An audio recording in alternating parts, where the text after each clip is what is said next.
que de pronto ve las diapositivas y me escucha bien. Correcto, profe, las vemos y se escucha muy bien. Gracias. Ok, profe, ¿considera que quiere que lo dejemos con video o lo dejamos sin video? Usted me dice.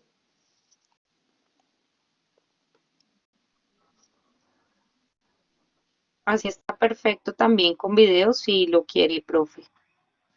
¿Ahí me está viendo mi profe o no? Sí, señor, y vemos la presentación. Ah, ok, listo, perfecto, profe. Pues si no siendo más, entonces empecemos. Bueno, el día de hoy vamos a hablar de fisioterapia, un enfoque intensivista.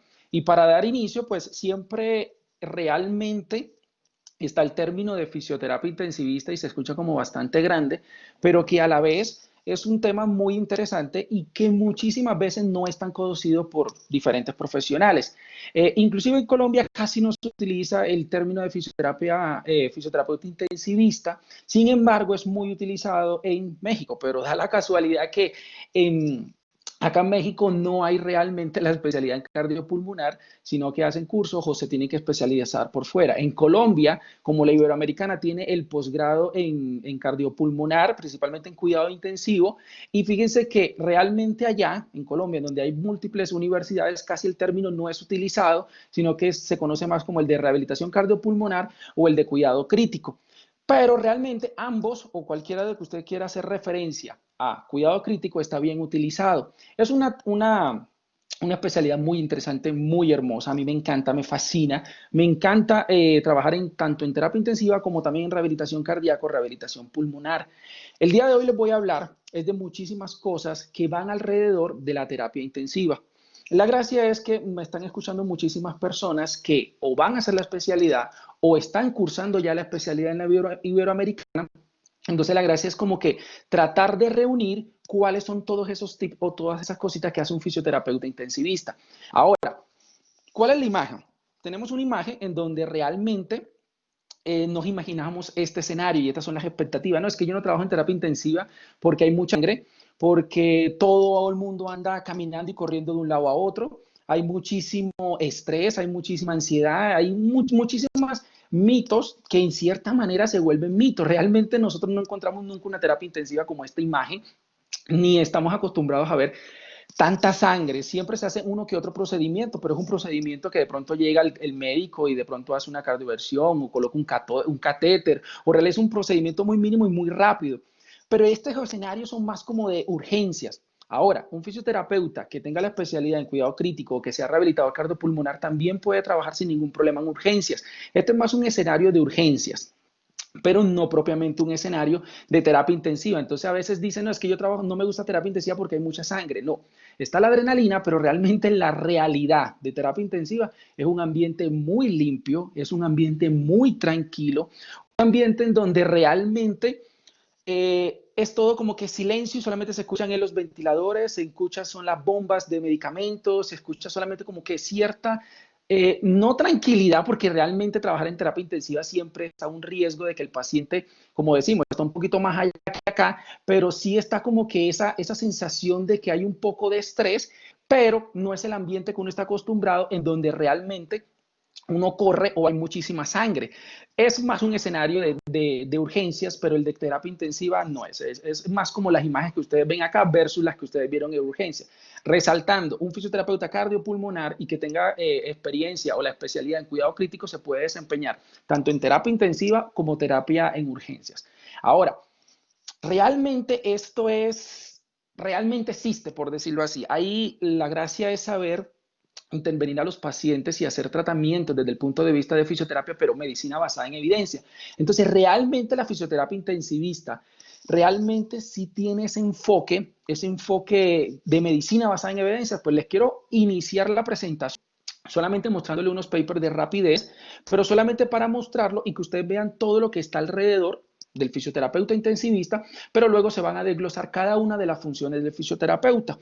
Entonces, esto es un estudio publicado en la revista argentina de terapia intensiva, en donde hicieron un programa de fisioterapia, pero allá le mencionan más como kinesiología cardiopulmonar, y en donde hicieron estos procedimientos o estas intervenciones que ustedes ven acá y que les estoy señalando con el cursor, y determinaron que en estas terapias intensivas en donde se aplicó un fisioterapeuta, realmente se hizo un grupo retrospectivo de las terapias intensivas que no contaban con fisioterapeutas, pero ahora versus a estos que realmente sí se les hizo fisioterapia.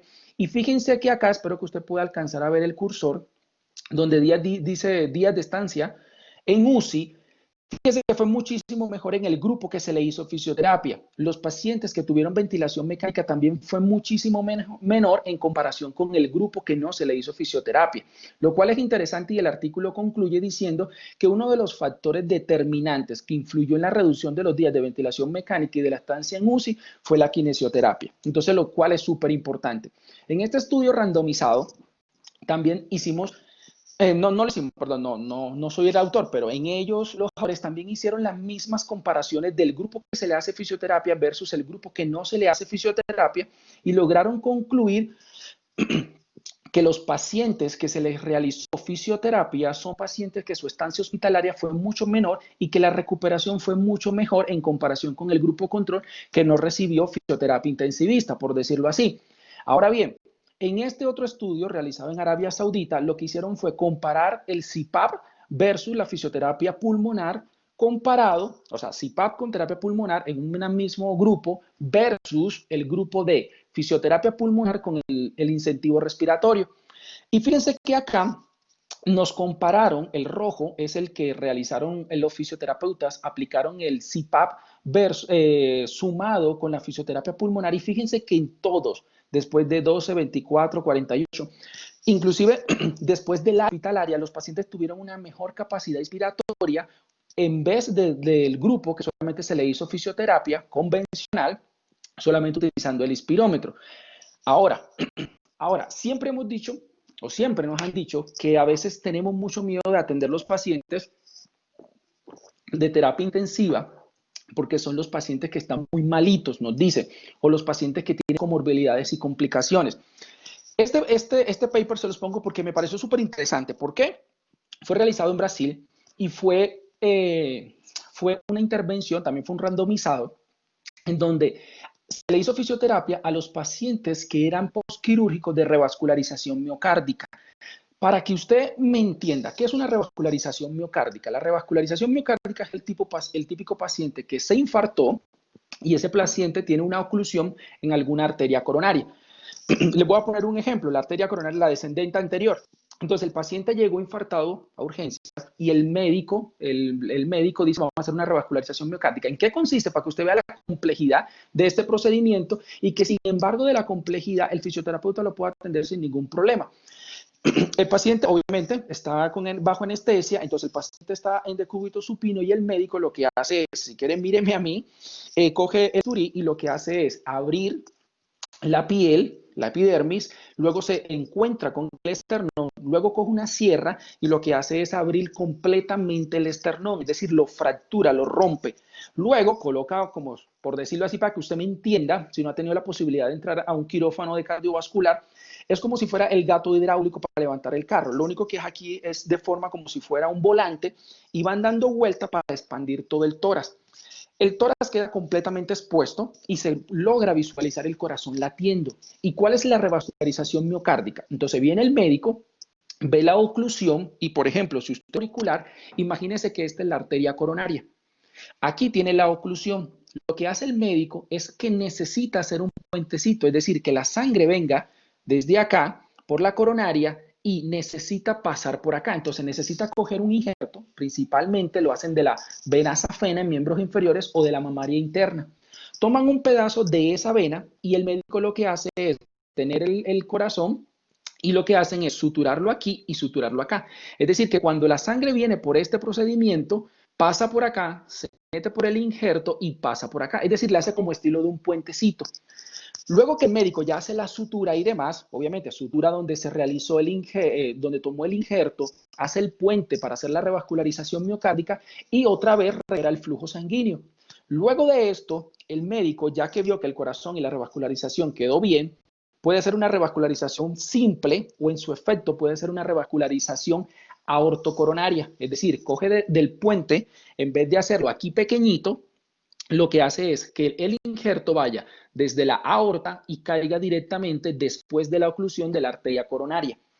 Entonces, se distribuye el flujo sanguíneo, el médico dice, ya quedó listo, quitan el arnés que tenía el paciente y queda otra vez casi cerrándose el tórax y el esternón, escúcheme, lo cierran con alambre, lo suturan con alambre porque es hueso, lo suturan con alambre, luego la piel la suturan con su hilo quirúrgico normal y le dejan unos tubos de drenaje para que el paciente vaya drenando los días posteriores a la cirugía.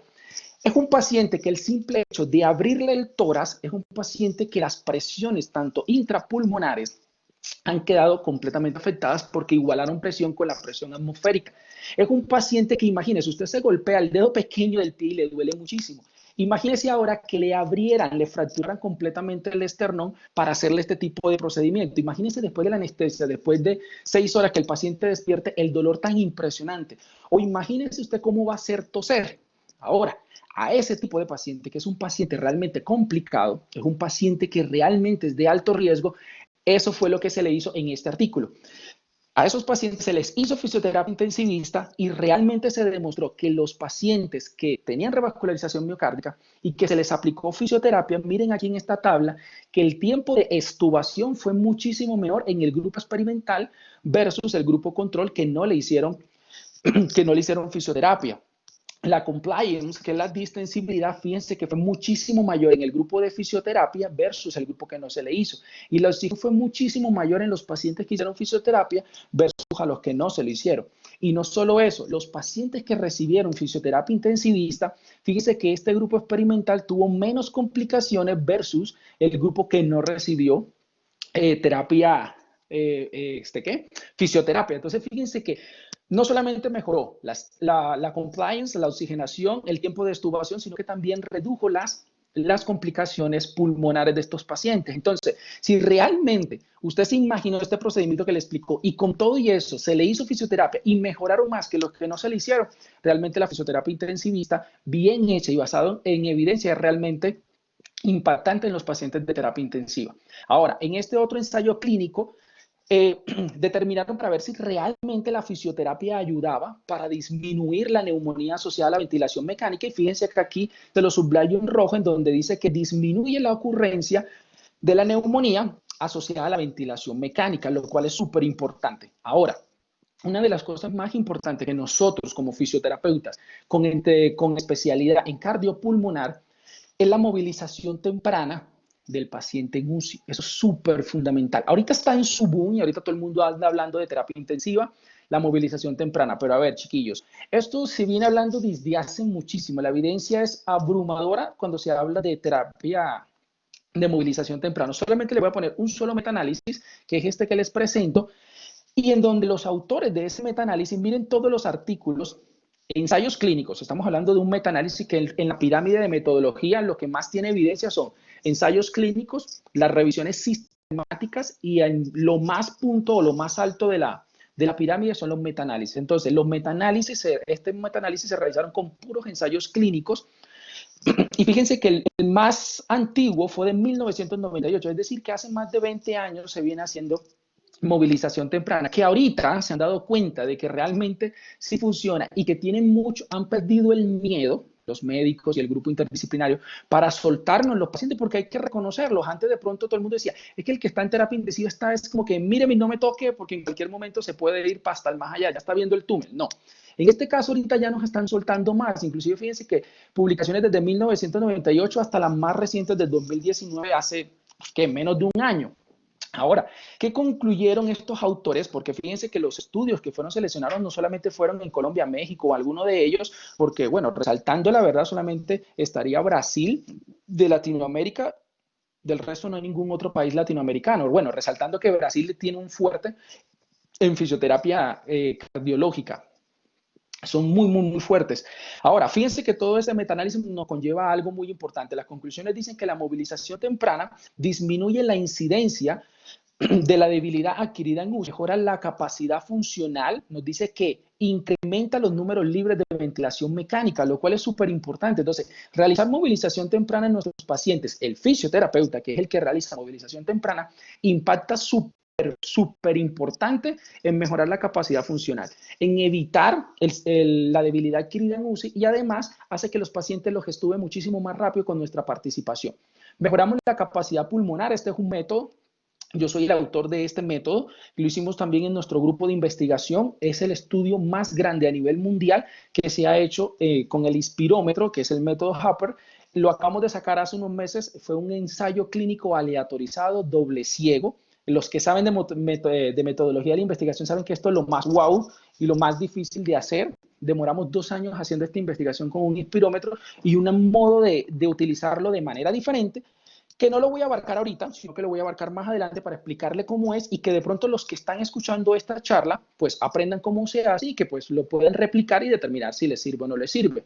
Les adelanto, nosotros mejoramos un 48% la capacidad inspiratoria de los pacientes versus la manera convencional, que fue un 24%, pero eso lo hablamos más adelante. Ahora, otro metaanálisis que desde movilización temprana en los pacientes de terapia intensiva que nos dicen la movilización temprana es beneficiosa y en la recuperación física funcional de los pacientes con UCI. Ahora, en otro metaanálisis también nos menciona que, acá abajo se los pongo, la movilización temprana puede mejorar la función física de los pacientes con enfermedades crónicas. Otro metaanálisis más que le puedo dejar acá, que la movilización temprana mejora a corto plazo los resultados relacionados con la parte física de los pacientes críticos. Ahora, si se dan cuenta, hay muchísima evidencia.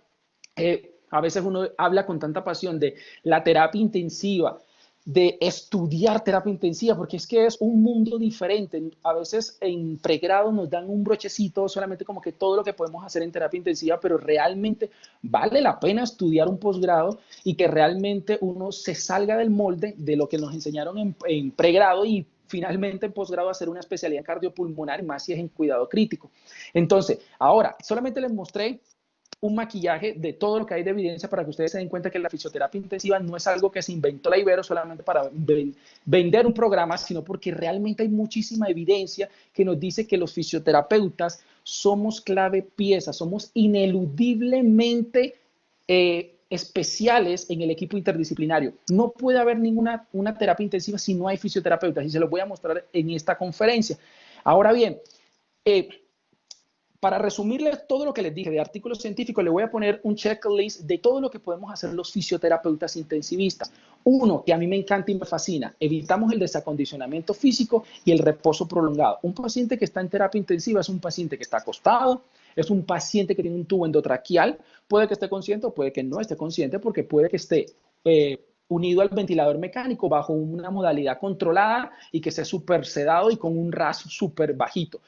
O puede que el paciente esté intubado, pero puede que el paciente esté en una modalidad ventilatoria espontánea, que el paciente esté consciente y que tenga un RAS en donde esté alerta y pueda realizar su terapia de manera activa, y lo cual es súper importante. Ahora bien, abordamos las secuelas asociadas a la debilidad adquirida en UCI, modificamos las barreras en la terapia intensiva, la fisioterapia segura, factible y no aumenta el riesgo de mortalidad. Inclusive el fisioterapeuta intensivista, cuando hace fisioterapia basada en evidencia, disminuye el riesgo de mortalidad de los pacientes de terapia intensiva. Ahora, no solamente eso, los fisioterapeutas también mejoran el delirio de los pacientes, reducimos el riesgo de infecciones asociadas a la ventilación mecánica, como se lo mostré en el paper anterior.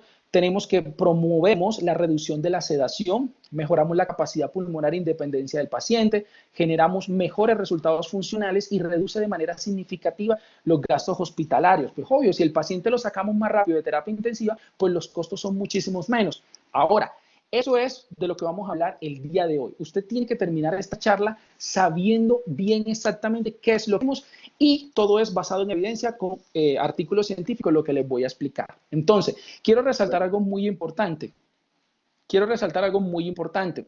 Ahora, todo esto que ustedes ven acá, pero hay algo que no está descrito de manera así textual, pero es súper importante que usted sepa. El fisioterapeuta es el profesional idóneo para mejorar, ¿qué? La ventilación mecánica, y eso no se nos puede olvidar. Y no podemos perder esos espacios. Por ejemplo, ahorita enfermería está haciendo especialidad en cuidado crítico y les están enseñando ventilación mecánica. Acá en México también es súper común que de pronto la enfermera vaya a manejar más el ventilador mecánico que el fisioterapeuta. Y resalto, los que me están escuchando de México saben que realmente el fisioterapeuta y los que están en Colombia me escuchen, no manejamos el ventilador mecánico acá. O sea, realmente la fisioterapia acá no se ha ganado ese espacio de poder impactar de manera positiva en la terapia intensiva. Bueno, también hay que sumar de que no tienen un posgrado que sea propiamente de cuidado crítico. Si no estoy mal, de solamente cardiopulmonar, solamente tienen rehabilitación cardíaca. Pero entonces, ¿qué les quiero decir? De que fíjense que cómo podemos perder un espacio que es propiamente de la fisioterapia. Entonces, no podemos dejar que otros profesionales, y en el buen sentido de la palabra, es súper espectacular, porque si usted está en terapia intensiva y usted de pronto está con otro paciente y el otro paciente 1, usted lo está atendiendo porque está muy grave, pero el otro paciente está súper grave y en un momento entró el paro. Fundamental y sería súper genial que usted desde acá diga, el otro paciente está muriéndose prácticamente y que usted tenga el saldo de su enfermera jefa o de su enfermera auxiliar y que le pueda ayudar a manejar el ventilador mecánico. Sería fundamental. Pero resaltando que el líder para el manejo del ventilador mecánico y aspiración de secreciones y demás es el fisioterapeuta. No podemos perder esas oportunidades.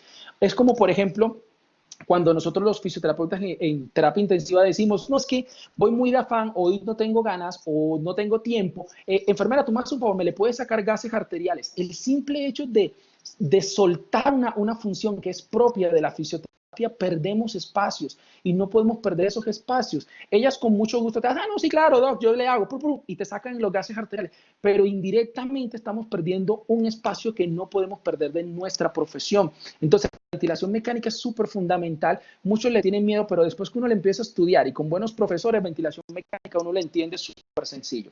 Ahora, vamos a hablar de todos los puntos que les dije. Reposo prolongado. Este es un estudio muy interesante, es de los estudios que siempre muestro cuando quiero hablar del reposo prolongado y del impacto que tiene. Esto es un estudio publicado en la revista Circulation, que es la revista de la American Heart Association. ¿Y qué pasó? Fíjense aquí la infografía que les pongo.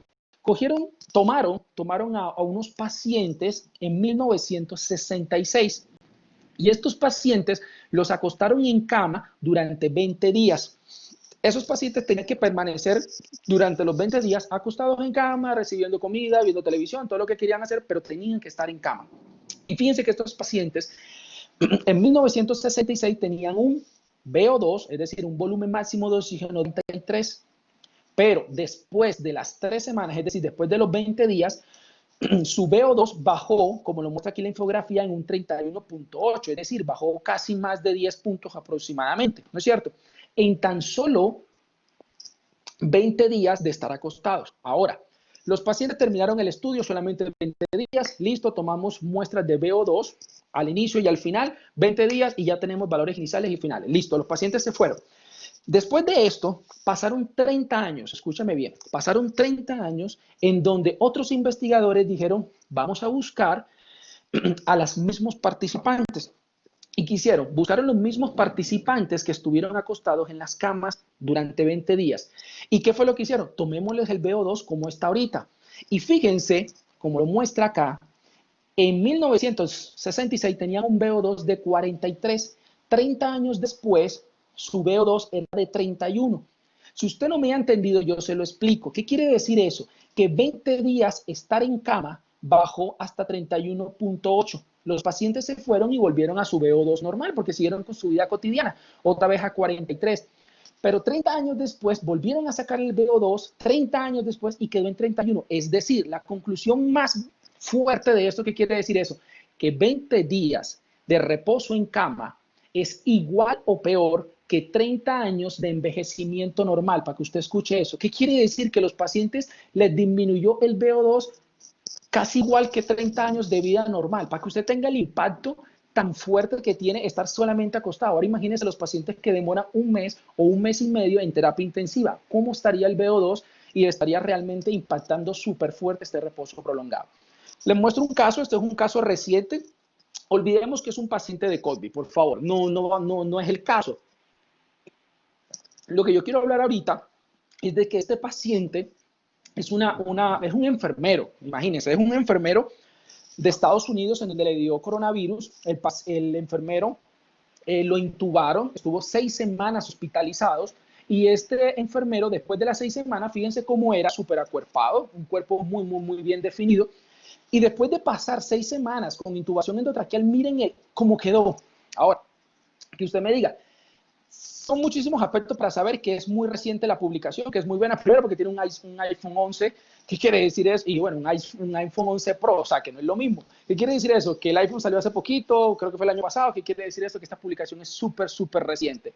Dos, fíjense que este paciente indiscutiblemente no le puedo negar que sí pasó más o igual de 6 semanas. ¿Por qué? Porque fíjense que este paciente tiene acá la cicatriz de la traqueostomía. Ahora, los pacientes cuando tienen intubación endotraqueal y después de que pase cierto número de días, con el equipo interdisciplinario liderado por el médico, la mejor solución es sacarle el tubo endotraqueal y hacer una traqueostomía. ¿Para qué? Para evitar el riesgo de infecciones. Es mejor tener traqueostomía que un tubo endotraqueal en donde puede ser mayor foco de infecciones. Entonces, teniendo la cicatriz y todo esto, sabemos una publicación muy reciente, como les digo, omitamos que es coronavirus. Aquí no estamos hablando de coronavirus, sino que estamos hablando es que este paciente, el simple hecho de estar en reposo prolongado, miren cómo cambió. Le dio una debilidad adquirida en UCI súper fuerte, en donde perdió masa muscular y también obviamente perdió fuerza. Ahora, este es un estudio que nosotros también publicamos, lo publicamos, está en Cielo, donde lo pueden encontrar. Entré ayer y tiene más de 6.500 descargas de fisioterapia y su reto frente al COVID, pero ahorita no estamos hablando de COVID, sino que lo menciona el día de hoy porque tiene algo importante. En nosotros hicimos esto, como este ciclo, estamos, y lo quiero tocar, olvídense de COVID, como les digo, acuérdense solamente fatiga. Entonces, ¿qué es lo que va a pasar? Tenemos un paciente que tiene una fatiga, y ese paciente, como tiene tanta fatiga, dice, estoy muy cansado, quiero acostarme, quiero descansar. Es un paciente que no quiere hacer terapia, no quiere hacer nada, entonces tiene un reposo y pasan los días acostado en cama, acostado en cama. ¿Qué va a pasar? Que como ha estado tanto tiempo tendido en cama, es un paciente que va a entrar en un desacondicionamiento físico. Si este paciente tiene un desacondicionamiento físico, pues obviamente no va a tener fuerza, no va a ser un paciente activo y por lo tanto, ¿qué va a tener? Muchísimo más fatiga. Y si tiene fatiga, va a pasar lo mismo que pasó en una primera instancia, es decir, va a volver a querer estar y el cuerpo no le va a dar para estar más activo, sino que va a querer un reposo prolongado. Entonces se vuelve un círculo vicioso en donde el paciente tiene fatiga, reposa, entra en desacondicionamiento, le sigue dando fatiga, vuelve a estar en reposo prolongado, le sigue dando desacondicionamiento y fatiga, y el paciente cada día que pasa va a ser muchísimo más difícil de poder contrarrestar los efectos del reposo prolongado.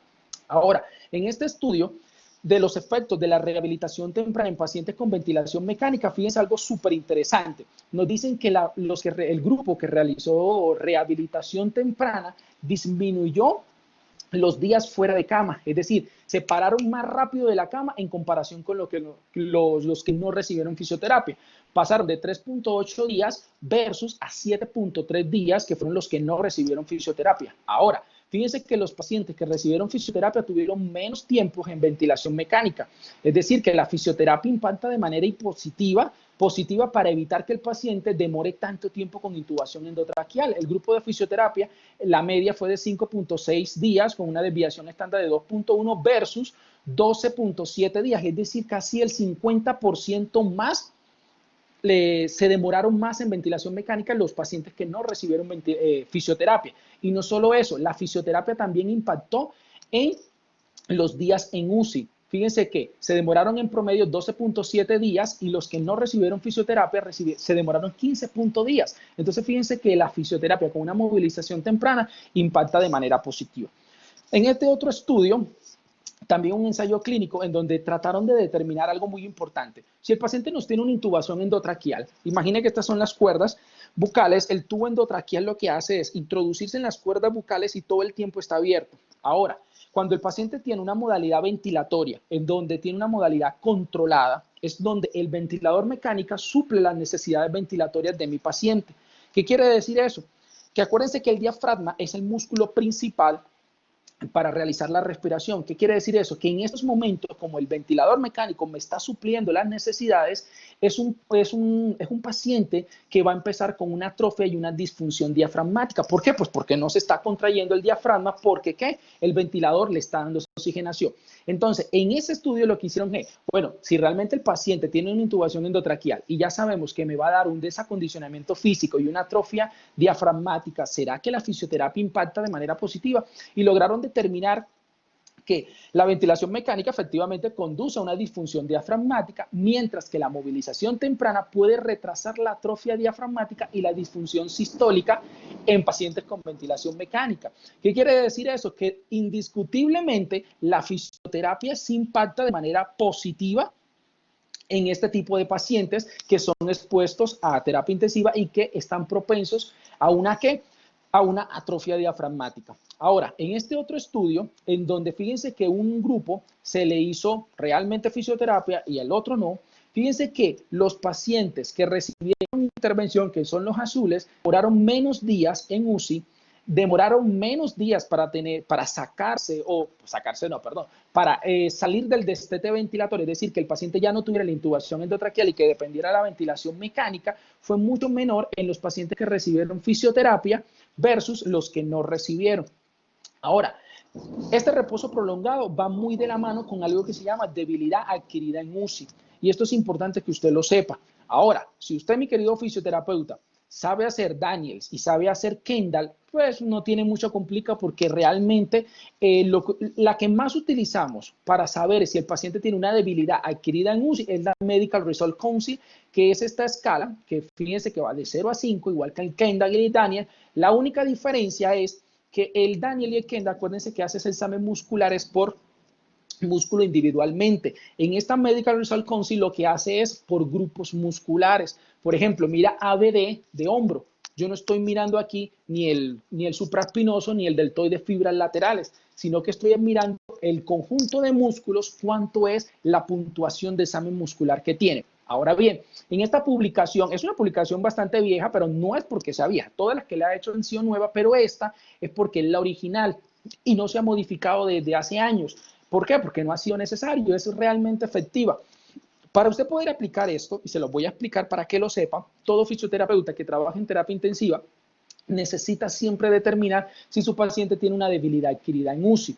Entonces, lo primero que tiene que hacer es que tiene que saber que su paciente debe tener una estabilidad neurológica, respiratoria y hemodinámica. ¿Por qué? Porque al hacerle esta escala, lo que va a generar es que el paciente tenga ciertos movimientos y que si el paciente tiene, un ejemplo, una frecuencia cardíaca de 145 o de 170, al hacerle una movilización de hombro, pues probablemente su frecuencia cardíaca o la tensión arterial sistólica se va a elevar, entonces probablemente va a tener alguna complicación. Entonces, lo ideal es estabilidad neurológica, respiratoria y hemodinámica de mi paciente. Ahora, antes de usted hacer la prueba, tiene que tener 5 puntos principales. Uno es pedirle al paciente que abra y cierre los ojos, lo hace perfecto. Si el paciente le dice siga el dedo con sus ojos, si el paciente hace eso, es otro ítem positivo. Si usted le dice al paciente abra su boca y abra la lengua, usted le dice que abra saque la lengua, perfecto.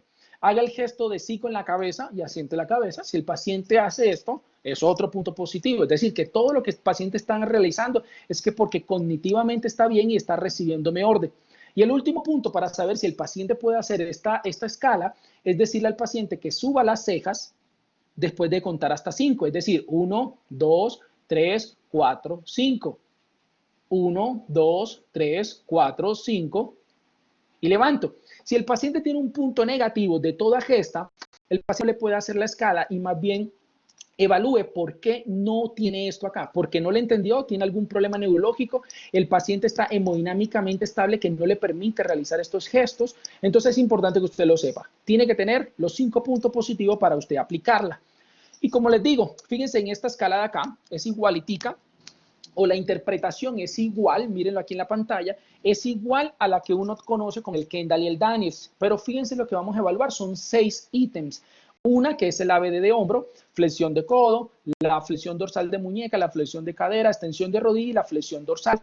La puntuación máxima son 5. Y ahora, si son 6 grupos, ¿qué quiere decir eso? 6 por 5 serían 30, pero de un hemicuerpo. El otro hemicuerpo serían otros 30, es decir, que la calificación máxima serían 60 points. ¿Qué quiere decir eso? Que si este paciente tiene por encima de 48, es un paciente que no tiene debilidad adquirida en UCI. Si el paciente tiene menos de 48, según la Medical Result Council, ¿qué le está diciendo? Su paciente tiene debilidad adquirida en UCI. Como les digo, es es lo mismo que el Daniel o el Kendall. Lo único que usted tiene que hacerlo es por movimiento, más no por músculo específico. Creo que no es necesario que yo explique cómo es esto, pero solamente es que usted sabe que 0 no hay contracción, 1 es que tiene la contracción como tal, pero no hay desplazamiento para realizar el movimiento, el 2 es que hace el movimiento más de la mitad a favor de la gravedad, el 3 es que hace el movimiento completo en contra de la gravedad, y el 4 y el 5 es hacer el movimiento completo con una resistencia, y lo que varía es la resistencia que le pone el fisioterapeuta, tanto para el punto 4 como para el 5. Lo explico rápido porque todos son fisioterapeutas probablemente, los que me estén escuchando, o si no, son profesionales del área de la salud y yo creo que tienen mucho conocimiento de cómo se evalúa esto. Ahora, ¿cómo lo vamos a evaluar? Porque ahora sí ya es diferente. Fíjense que aquí estamos hablando de la valoración del ABD. Fíjense cómo sería un grado 1, cómo sería, perdón, el grado 1, que es solamente la contracción, el grado 2, en donde usted le puede ayudar a su paciente a realizar el movimiento a favor de la gravedad, ayudándole con soporte. El grado 3 es donde el paciente lo hace en contra de la gravedad. Tenemos el grado 4 y 5, donde usted como evaluador, como fisioterapeuta, le pone la resistencia. Si el paciente obviamente soporta una resistencia mucho más fuerte que la 4, pues sería una resistencia número 4. Si usted le pone 5, perdón, si le pone resistencia, soporta un poquito y lo deja caer, eso es calificación de 4. Pero si le pone resistencia y el paciente lo mantiene, pues obviamente es una calificación de 5.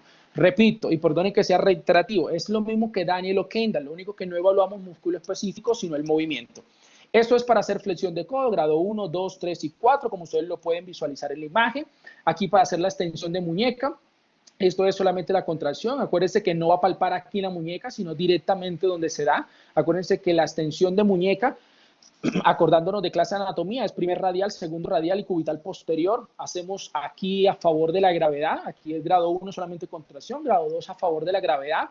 Grado 3 es en contra de la gravedad, resaltando que el paciente tiene que tener los dedos completamente extendidos, no puede hacer con la mano en puño, sino que tiene que hacer completa la extensión de muñeca. El grado 1, 2 y en este que estamos evaluando flexión de cadera serían estas posiciones. Aquí podríamos colocar un rodillo para hacer la extensión de muñeca y evaluar realmente cómo está la fuerza muscular del cuádriceps.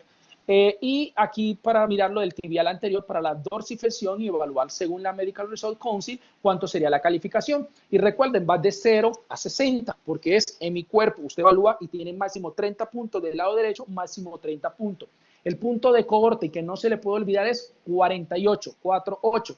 Por encima de 48 está bien. Por debajo de 48, preocúpese que su paciente tiene debilidad adquirida en UCI. Ahora, que usted me diga, Lick, no tengo, como dicen aquí en México, Lick, como dicen, Lick, no tengo realmente, ¿cómo se llama? No tengo para evaluar tanto esto porque hoy no tengo tiempo. ¿Qué hago? Rápido, rápido. Si tiene un handy grip, que es la dinamometría, se puede hacer. Usted puede evaluar debilidad adquirida en UCI de diferentes maneras. Lo puede hacer mediante la Medical Result Council, lo puede hacer por medio de dinamometría, con el handy grip de dinamometría en mano, lo puede hacer obviamente con una electromiografía y lo puede hacer también con resonancia para mirar realmente cómo están las fibras musculares.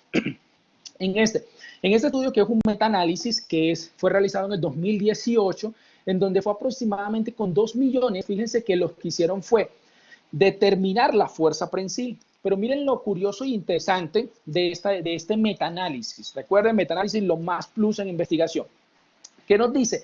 Que con diferentes estudios, que fueron 38, recopilaron una población de casi 2 millones de personas y los investigadores llegaron a determinar que los pacientes que tienen menos fuerza prensil tienen un riesgo de mortalidad del 31% mayor en comparación con las personas que tienen una fuerza normal o una fuerza aumentada. Es decir, que los que tienen poquita fuerza tienen un 31% riesgo más de que se muera, por decirlo así. Y no solamente eso, también la fuerza del cuádriceps, para que ustedes vean la importancia de esto. Acuérdense que el handy grip me mira no la fuerza del agarre de la mano, sino es una fuerza generalizada. Y entonces con el handy grip determinaron que los que tienen menos fuerza tienen 31% más de mortalidad. Pero los que tienen menor fuerza de extensión de pierna, de rodilla, tienen un riesgo de mortalidad de 14% más alto en comparación con los que tienen más fuerza. Es decir, que si usted tiene buena fuerza, de fuerza prensil, tiene muy buen riesgo, menor riesgo de mortalidad en comparación con los que tienen baja fuerza muscular. Ahora, en este estudio, que si el anterior fue de fuerza prensil para determinar la fuerza muscular con 2 millones de personas, nuestro grupo de investigación dijo, pues si tenemos 2 millones de personas, pues fue en el 2018, han pasado 2 años, ¿por qué no lo hacemos nosotros? Hagámoslo nosotros para ver si aumenta. Pues efectivamente, nuestro estudio lo hicimos con más de 3 millones de personas y lo publicamos en el Congreso ICardio de la Sociedad Española de Cardiología, pero no solamente miramos el riesgo de mortalidad, nosotros quisimos agregarle un poquito más. Entonces quisimos ver si la fuerza muscular realmente es un predictor de mortalidad, estancia hospitalaria y complicaciones. Pero llegamos a concluir que, fíjense, que la fuerza prensil se demostró que puede ser útil como predictor de mortalidad por todas las causas, en especial por enfermedad cardiovascular. Por lo tanto, y en concordancia con nuestros resultados, se podría sugerir como un biomarcador de envejecimiento, mortalidad y estancia hospitalaria. Es decir, que tener una fuerza prensil baja aumenta el riesgo de mortalidad y estancia hospitalaria. De complicaciones, no pudimos llegar a unas conclusiones muy acertadas. ¿Por qué? Porque realmente no se ha estudiado actualmente en la literatura. Por lo tanto, no pudimos sacar conclusiones y serían muy inespecíficas decir que realmente los que tienen baja fuerza aumentan sus complicaciones, porque realmente no hay estudios que avalen esa información. Pero sí hay muchísimos estudios y nosotros lo logramos determinar con más de 3 millones de personas, entre hombres y mujeres, que tener baja fuerza muscular aumenta la estancia hospitalaria y la mortalidad. Ahora, pero usted tiene que entender a qué se enfrenta, qué es la debilidad adquirida en UCI, cómo pasa. Entonces, fíjense que está en esta publicación en donde nos dice, debilidad adquirida en UCI no es solamente el paciente que usted lo vio gordito o lo vio medio acuerpadito cuando entró y es un paciente que se entró en desnutrición. No, usted tiene que saber que es una debilidad adquirida en UCI, pero que es un paciente que pasa que puede tener una miopatía, una polineuropatía o puede tener una neuromiopatía y usted no lo puede confundir. Los tres pueden estar pasando por un proceso de debilidad adquirida en UCI, lo único que la fisiopatología y el enfoque a nivel celular y molecular es muy diferente en comparación que usted diga que a todo que usted lo vio gordito y ahorita está flaco tiene una debilidad adquirida en UCI. No, tiene que saber que, se lo repito, polineuropatía, miopatía y la neuromiopatía, que son tres cosas muy diferentes asociadas a la debilidad adquirida en UCI y que tienen características diferentes. Les voy a poner un ejemplo por tiempo. Por ejemplo, la debilidad a nivel de la polineuropatía, que es esta columna que ustedes les estoy mostrando con el cursor, la debilidad muscular es más distal en la polineuropatía, pero en la miopatía es más a nivel proximal. En la neuromiopatía es proximal y distal porque vendiendo mixta. Ahora, fíjense que la sensibilidad en la polineuropatía se encuentra alterada en la polineuropatía. ¿Por qué? Porque es una afectación propiamente neurológica. Pero en la miopatía, que es propiamente muscular, realmente no hay una alteración sensitiva. Ahora, solamente les voy a poner esos dos ejemplos. Hay muchísimos ejemplos acá, características. Por ejemplo, que los reflejos tendinosos se encuentran disminuidos o normal en la polineuropatía, en la miopatía y pues obviamente en la neuromiopatía. Por ejemplo, la electromiografía se encuentra disminuida o se encuentra en una condición normal en la polineuropatía. Realmente en la miopatía no se encuentran alteraciones o se encuentran bajas, pero en la neuromiopatía sí se encuentran alteradas. En la miopatía, como es propiamente una afectación más de muscular, fíjense que las fibras tipo 2 se encuentran comprometidas y hay apoptosis. Realmente en la polineuropatía a nivel muscular no hay afectación, pero sí hay una degeneración a nivel axonal, que son, fíjense que cómo me cambia, pero fíjense que las tres están asociadas a una debilidad adquirida en UCI y son cosas que usted necesita saber e identificar de su paciente. Ahora, pero ¿cómo pasa esto? Que eso es el plus y lo interesante que usted está viendo esta charla. Tenemos un músculo normal y en este músculo normal, fíjese que tenemos la inmovilización, el desuso del paciente, póngale ventilación mecánica y una denervación funcional. Esto me empieza de alguna manera, estos factores que les muestro acá con el cursor, me empiezan a afectar ese músculo y el músculo que estaba sano va a ver un músculo comprometido, pero no solamente eso.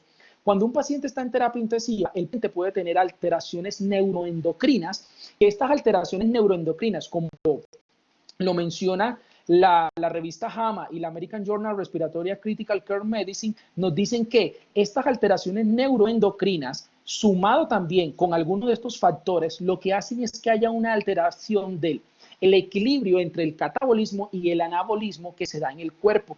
Y estos factores lo que hacen es de que el paciente termine con una atrofia muscular, se aumenta ese riesgo, es decir, que el estar simple hecho de estar acostado en cama me genera unos procesos musculares que empieza el paciente a lesionarlo. Y fíjense que el compromiso, o lo que nos están diciendo en publicaciones, es que es un compromiso más muscular y por eso se da la atrofia muscular. Pero si miramos en la otra cara de la moneda, en donde miren todo esto que pasa acá, si el paciente me va a tener, como se lo muestro acá con el cursor, una disfunción o un daño neuronal, ¿qué es lo que va a pasar? Me afecta la parte nerviosa del paciente, pero si le sumamos los cambios microvasculares, va a ver que haya una hipoperfusión, es decir, que si realmente usted el flujo sanguíneo lo compromete, obviamente le va a dar una hipoperfusión, pero esto no pasa ahí. Le da la hipoperfusión, pero acuérdese, para usted producir trifosfato de adenosín, es decir, energía, usted necesita oxígeno obligatoriamente. ¿Y dónde se da este proceso de producción de energía a través de los, acuérdense que es en la mitocondria por el ciclo de Krebs? Pero ¿qué quiere decir eso? Si yo tengo comprometido la circulación, me da una hipoperfusión y esta hipoperfusión me compromete, obviamente a nivel mitocondrial, ¿qué va a pasar? No voy a producir suficiente energía. Usted tiene una limonada y usted le echa limones y el azúcar. Si no le echa agua, no tiene limonada, mi rey. Lo mismo pasa con este proceso. Usted necesita oxígeno, también necesita glucosa y necesita todos los componentes del ciclo de Krebs para producir ¿qué? Trifosfato de adenosín. Entonces, fíjense que la alteración microvascular me genera hipoperfusión, me genera disfunción mitocondrial que se repercute ¿con qué? Con disminución de la energía, disminución del trifosfato de adenosín. Si yo tengo disminución del trifosfato de adenosín, también voy a tener una disminución de la fosfocreatina. Pero no solamente eso, si yo tengo algo bueno, la energía y la fosfocreatina se me bajan, ¿qué va a pasar? Realmente no voy a tener suficiente energía. ¿Qué va a pasar? Va a aumentar las especies reactivas de oxígeno. Si se me aumentan las especies reactivas de oxígenos, estas me pueden generar inclusive apoptosis celular. ¿Y qué quiere decir eso? Que me empieza un ciclo en donde la parte mitocondrial se va a empezar a afectar. ¿Por qué? Porque si tras de todo tiene la hipoperfusión y tras de todo me está generando especies reactivas de oxígeno, se va a seguir comprometiendo la energía. Y el músculo necesita energía para hacer su contracción muscular. De lo contrario, el paciente no va a poder ni siquiera movilizar los brazos ni hacer un decúbito lateral. ¿Por qué? Porque no tiene energía suficiente para que el músculo genere este movimiento. Ahora, eso es desde el punto de vista de oxigenación, pero acuérdense algo. Acuérdense de cómo se produce todo este trato. Hablando propiamente, metabólicamente, ¿qué es lo que pasa? Acuérdese que usted tiene esto. Y si no me entiende la idea fisiológica de esto que le voy a explicar, me lo pregunta al final. O inclusive hay una publicación mía en la revista cubana de cardiología que se llama Síndrome Metabólico y ahí lo explico. Se lo explico aquí de rapidez. ¿Usted cómo produce también energía? Tenemos la parte de la oxigenación, pero todo el proceso inicia con glucosa y la glucosa se queda en el espacio extracelular, ¿no es cierto? ¿Qué va a pasar? El páncreas en los islotes de Langerhans me produce insulina. La insulina viene, se produce, se va hasta la célula, le dice a la membrana, necesito entrar, se abre la membrana celular y entra la insulina. La insulina dentro de la célula busca a los receptores, a los SGLT, principalmente a los SGLT4. Los activa y le dice a la insulina, hágame un favor, papi, necesito que se vaya hasta la membrana, me abra la membrana porque la glucosa necesita entrar para producir trifosfato, ¿no es cierto? ¿Qué es lo que hace? Se van los receptores asociados al sodio y al calcio, principalmente los SGLT4, como les decía, se van hasta la membrana, abren la membrana y entra la glucosa desde el espacio extracelular hasta el interior de la célula. La glucosa se va hasta la mitocondria, pasa la barrera de la mitocondria y en la mitocondria la glucosa, el oxígeno, los componentes del ciclo de Krebs dan todo este proceso, que no le voy a explicar el ciclo de Krebs ni del Chiras. ¿Qué es lo que va a pasar? Me va a producir el trifosfato de adenosín, ¿no es cierto? Eso es lo normal, la fisiología. Ahora, ¿qué es lo que va a pasar en una debilidad adquirida en UCI? Y aquí les dejo las publicaciones de esta partecita. Esto es de esto. En estas dos publicaciones también, y si usted entiende fisiología, lo va a entender mucho mejor. ¿Por qué? Porque, ¿qué pasa si usted no está produciendo energía? ¿Qué va a pasar con la glucosa? ¿Usted cree que la glucosa va a poder entrar? Pues no. Como hay una disfunción mitocondrial, la célula no le va a pedir a usted deme glucosa para producir fosfato. Si no se está produciendo energía, pues la glucosa no se va a utilizar y la glucosa se va a quedar en el espacio extracelular. Por eso es que el New England le dice aquí que va a haber una hiperglicemia. ¿Por qué? Pues porque como no se está utilizando la glucosa para producir energía, porque hay una disfunción mitocondrial, se queda en el espacio extracelular. ¿Y qué es lo que va a pasar? Aparece como si fuera una diabetes, una microangiopatía diabética, pero en este caso no va a ser propiamente microangiopatía diabética, sino que el exceso de glucosa se va a comportar como una microangiopatía diabética, pero propiamente es que el exceso de glucosa me afecta a los vasos sanguíneos y va a comprometer más la oxigenación y más una inflamación para generar toda esta cascada de inflamación, de desregularización y un círculo vicioso en donde siempre va a haber una disfunción mitocondrial, no se va a producir energía y el paciente no va a tener energía para que haga la movilización. Entonces usted va muy emocionado, levante la pierna y el cuerpo le va a decir, pues no quiero levantar la pierna, pues porque no tengo energía. Pero no solamente pasa esto, ¿qué es lo que va a pasar? Ahorita hay otro plus, esto lo publica la revista Physiology, y la revista Physiology nos dice que los pacientes que están en terapia intensiva y tienen una debilidad adquirida en UCI, ellos tienen unas alteraciones de los canales de sodio, en donde la contracción y excitación se ve desregulada por este bloqueo de los canales de sodio. Acuérdense que nosotros para la contracción muscular tenemos los canales de sodio y potasio, y tenemos la otra bomba que es los canales de bomba sodio y potasio, la bomba de sodio, potasio y calcio. Y la otra, la principal, era sodio y potasio. Una es de 2, otra es de 3. ¿Y qué es lo que pasa? Si yo tengo un problema con los iones, en este caso el sodio, como se lo dice acá en esta partecita se los dibujé, ¿qué es lo que va a pasar? Si hay una alteración de los canales de sodio, la contracción muscular se va a ver comprometida, porque si usted se acuerda de sus clases de fisiología muscular, usted necesita sodio y potasio para que pueda iniciar el potencial de acción. Si usted no tiene sodio, pues obviamente no se va a poder intercambiar con el potasio para que dé inicio al potencial de acción y por ende la contracción muscular. Entonces, usted no está generando potencial de acción. Bueno, usted no, su paciente no está generando potencial de acción, no tiene energía y tiene un proceso de hiperglicemia con inflamación. ¿Qué va a pasar? El paciente obviamente va a empezar a tener una debilidad adquirida en UCI porque no se va a poder movilizar, ni porque tiene potencial de acción y porque no tiene ni energía. Pero como les digo, aquí se lo dejo la publicación, pero no solamente eso. Si va a tener todo esto, pues ¿qué va a pasar? El primer implicado, ¿cuál va a ser? También el músculo. Entonces, en esta publicación de Dersey, en la Clinical Care nos dice que al pasar muchísimas cosas fisiopatológicas como esta, van a haber unas alteraciones del músculo, como ustedes lo ven acá, y va a haber un desplazamiento de estas fibras musculares porque cada vez se van a poner más pequeñitas y como decimos en Colombia, lo que no se usa se daña. Este espacio no va a estar propio de muchas fibras musculares, sino que se van a poner más delgadas y va a haber una inflamación, una necrosis y células de adipocitos, que son células de grasa. Entonces, el espacio que había entre cada fibra muscular, que era súper compacta, ya no va a estar porque va a estar lleno, es de pura grasa. ¿Por qué? Porque acuérdense que si queremos, eso lo dejamos si quieren para otra charla, esa glucosa, cuando se queda en el espacio extracelular, eso el cuerpo no la puede dejar ahí. Ese cuerpo las convierte en adipocitos, esa glucosa. Entonces, la convierte en glucosa y la deja fuera del espacio extracelular. ¿Y qué quiere decir eso? Que el paciente que tenía una hiperglicemia lo que tiene es grasa en el espacio extracelular y por eso es que se le suben los triglicéridos, los LDL y el colesterol. Ahora, si lo deja ahí, tampoco se puede dejar grasa en el espacio extracelular. Entonces se activa el sistema nervioso simpático. ¿Y qué hace el sistema nervioso simpático a nivel cardíaco? Aumenta la frecuencia cardíaca. Pero el sistema nervioso simpático, acuérdense que a nivel periférico hace vasoconstricción. Entonces yo aumento el flujo sanguíneo y aparte de eso le estoy mandando más flujo sanguíneo, pero cierro los vasos sanguíneos. Entonces, ¿qué hace?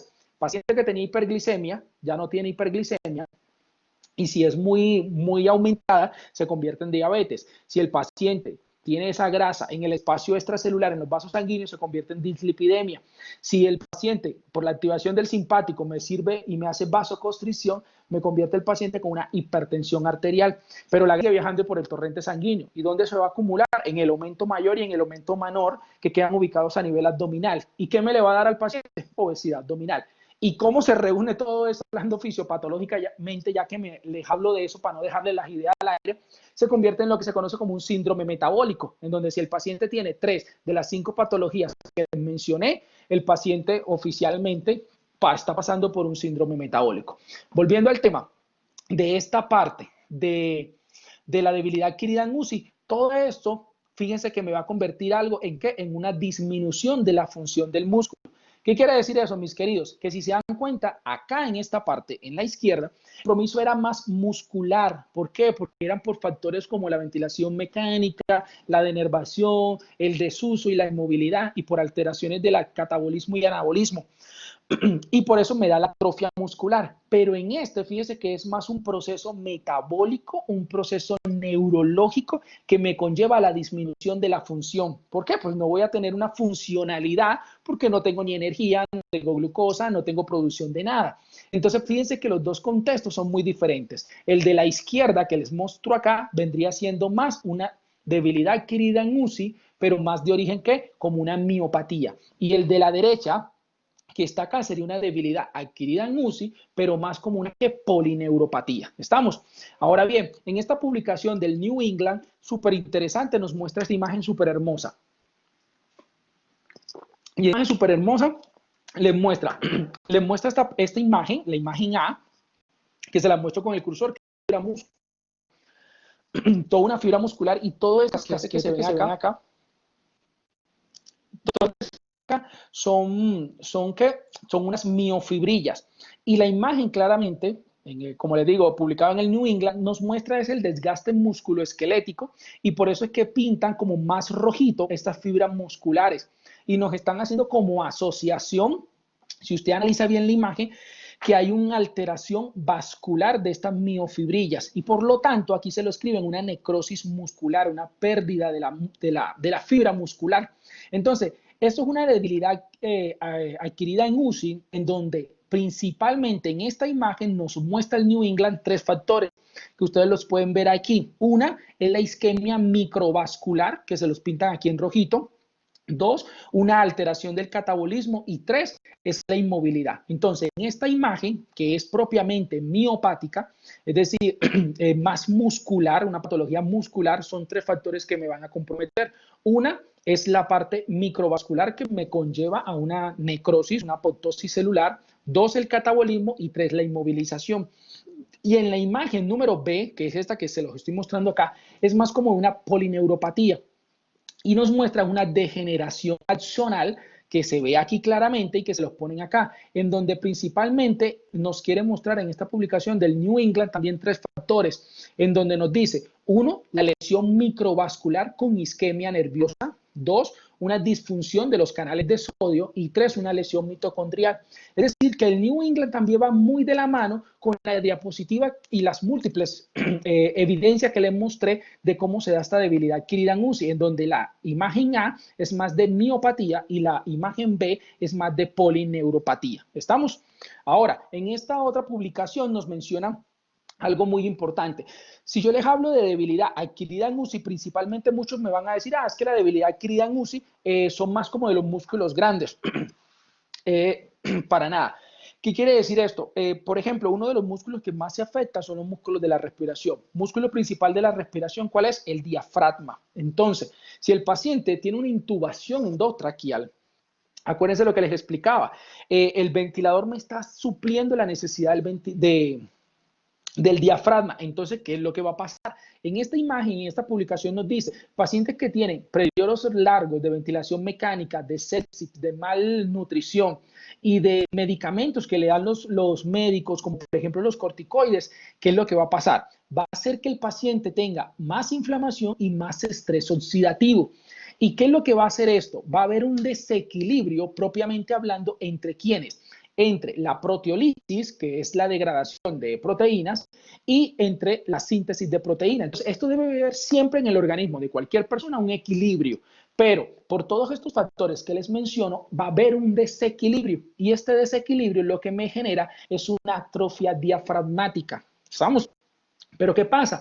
El paciente ya tiene una atrofia diafragmática, pero si el fisioterapeuta no entra a tratar de mejorar esta debilidad adquirida en UCI, ¿qué es lo que va a pasar? Al paciente va a seguir en ventilación mecánica, va a tener procesos infecciosos, el paciente va a estar inmóvil, ¿y qué es lo que va a pasar? Va a seguir afectándole, y lo que era una simple atrofia, digo una simple atrofia, porque acuérdense que si yo tengo una atrofia muscular, pues empiezo con terapia física, al pelo súper duro y lo puedo recuperar. Pero si el paciente tiene una atrofia y siguen los mismos factores, siguen los mismos desencadenantes que me lo llevaron a este paciente va a pasar de una atrofia a una debilidad adquirida en UCI, pero una debilidad diafragmática, que es muchísimo peor. ¿Por qué? Porque en esta también va a tener no solamente un compromiso muscular de diafragma, sino va a tener un compromiso vascular, metabólico y nervioso. Y entonces hay muchísima evidencia también que nos dice que no solamente la ventilación mecánica y la sepsis, como está acá, sino que diferentes drogas como los sedantes, y por eso es que la fisioterapia ayuda muchísimo, porque mantenemos a nuestro paciente más despierto, y los bloqueadores neuromusculares hacen que esta atrofia diafragmática se convierta en una debilidad adquirida en UCI, pero una debilidad diafragmática, que es muchísimo peor. Ahora, hay unos factores que me afectan gravemente a esto. Muchos de ellos pueden ser, por ejemplo, tenemos unos factores modificables y no modificables, como en cualquier patología.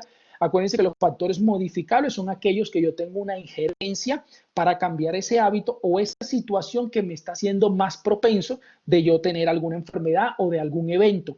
En ese orden de ideas, esos factores modificables yo los puedo cambiar. Es decir, que si yo era gordito, pues empiezo a hacer ejercicio, hago dieta y me vuelvo flaco. Un ejemplo. Que si yo fumo, dejo de fumar. Que si yo tomo mucho trago, pues dejo de tomar, y así sucesivamente. Ahora, desde el punto de vista de la debilidad adquirida en UCI, también existen esos factores de riesgo modificables y no modificables. Los no modificables, su nombre lo dice, no los puedo modificar. Es decir, por ejemplo, el sepso. Las mujeres tienen más propensas a que cuando entran a terapia intensiva tienen un poquito más riesgo de mortalidad, y más si ya entraron a la menopausia. Un ejemplo claro, hablando propiamente a nivel cardiovascular, los hombres, por ejemplo, las mujeres, si comparamos las mujeres antes de la menopausia versus un hombre, el hombre tiene más riesgo de infarto agudo del miocardio, pero cuando la mujer entra a la menopausia, el riesgo se iguala, ¿no es cierto? Ahora, la mujer está en menopausia y el hombre sigue su vida normal, están en la misma edad. ¿Qué es lo que pasa? Que después que la mujer entra a la menopausia, su riesgo de infarto agudo del miocardio se duplica en comparación con el hombre. Y ahora, si se infarta un hombre y se infarta una mujer de aproximadamente 55 años ambos, es decir, ya la mujer entró en la menopausia, la mujer tiene el doble de riesgo que después del infarto le vuelva a dar otro infarto en comparación con el hombre. Entonces son cosas que no se pueden cambiar. Ahora, otra cosa que no se puede modificar, la obesidad.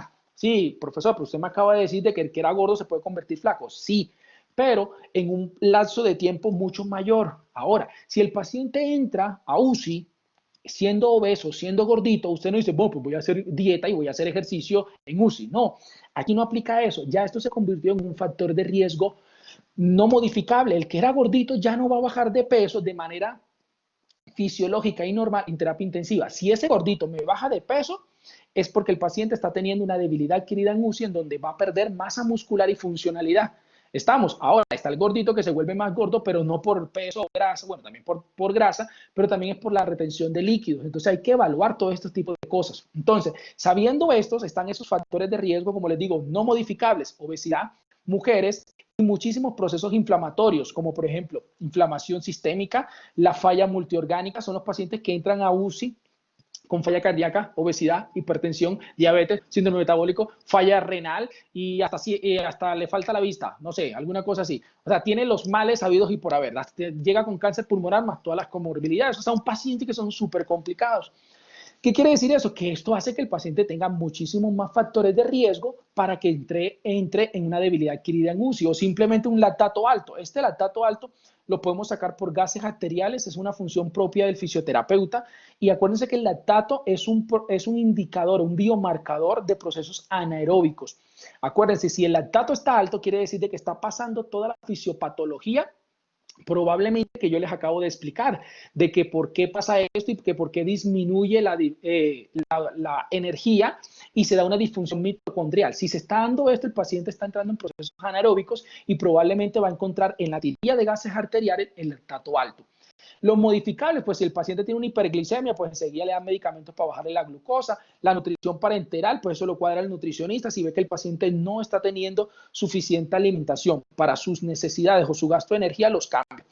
Y por ejemplo, drogas también se pueden modificar, pero porque esas drogas, en cierta manera, como los antibióticos, como se los muestro acá, o corticosteroides, me afectan y me aumentan el riesgo de debilidad adquirida en UCI. Por ejemplo, medicamentos aquí como los antibióticos, como por ejemplo vancomicina, clindamicina, tetramicina, quinolonas, tetraciclina, son antibióticos que ellos lo que hacen es afectar la conducción nerviosa, pero principalmente en la unión neuromuscular. Es decir, que la neurona lleva la información y le dice, hey, que te contraigas, cuádriceps, pero esa comunicación nunca le llega al cuádriceps.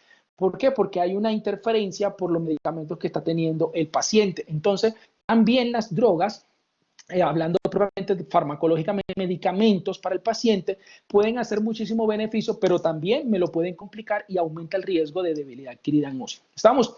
Entonces, todos estos factores de riesgo hacen de que aumente la mortalidad, aumente la estancia hospitalaria en UCI, aumente los costos, la ventilación mecánica, si el paciente tiene debilidad adquirida en UCI, pues va a ser mucho mayor porque el paciente no tiene sus fuerzas para salir de este proceso de ventilación mecánica. Obviamente, las extubaciones fallidas van a ser del día a día. ¿Por qué? Porque el paciente no va a tener la necesaria para poder hacer el destete ventilatorio. Desórdenes de deglución también son súper frecuentes y se aumenta cuando el paciente tiene debilidad adquirida en UCI. Estas son complicaciones a corto plazo. Y a largo plazo, pues la mortalidad va a estar aumentada. Se va a ir poco a casa. Va a tener más rehabilitación y la funcionalidad va a estar muy disminuida en estos pacientes que tienen debilidad adquirida en UCI, para que usted lo tenga en cuenta. Ahora, en esta publicación de pacientes con debilidad adquirida en UCI versus pacientes que no tienen debilidad adquirida en UCI, eso es publicado en el 2020. Yo les pongo esta imagen. Es como comparar este paciente con este paciente. Obviamente usted no va a tener este gorila en terapia intensiva. No sé qué va a hacer o mover una pierna o un brazo de este señor. Pero fíjense que esto sería prácticamente un paciente que tiene debilidad adquirida en UCI versus un paciente que no tiene debilidad adquirida en UCI. Al compararlo, bajo el artículo que les muestro, miren eso. Pacientes que tienen buena fuerza versus los que no tienen fuerza. Ventilación mecánica, los pacientes que tienen más fuerza, aquí les pongo los que están en azul más oscuro, son los que están fuertes. Estamos, debilidad adquirida en UCI es el azul clarito. Entonces, desde el punto de vista de ventilación mecánica, fíjense que el azul claro, perdón, el azul oscuro son los que tienen fuerza, es decir, que tuvieron menos tiempo de ventilación mecánica. La estancia hospitalaria también fue muchísimo menor en los que tienen más fuerza, es decir, los que no tienen debilidad adquirida en UCI. Desde el punto de vista de hospitalización, fíjese que los que tienen más fuerza tienen menos tiempo de hospitalización versus los que están más débiles. Si lo ven acá en azul más clarito. Ahora, desde el punto de vista, cuando hacemos caminata de los 6 minutos, fíjense que los que no son débiles, es decir, los que no son débiles tienen muchísimos más metros recorridos que son débiles. Perdón, los que tienen más fuerza tienen más metros recorridos que los que no. Los costos. Un paciente que tiene debilidad adquirida en UCI pues es un paciente que se va a demorar más. Ahorita yo les muestro estadísticas de cuánto vale un día en UCI y si obviamente yo le puedo reducir un día o 2 días o míreme acá, 3 días, es un costo económico que el paciente se va a ahorrar muchísimo. Entonces fíjense que los pacientes que están débiles, su costo va a ser mucho mayor en comparación con los pacientes que no son débiles.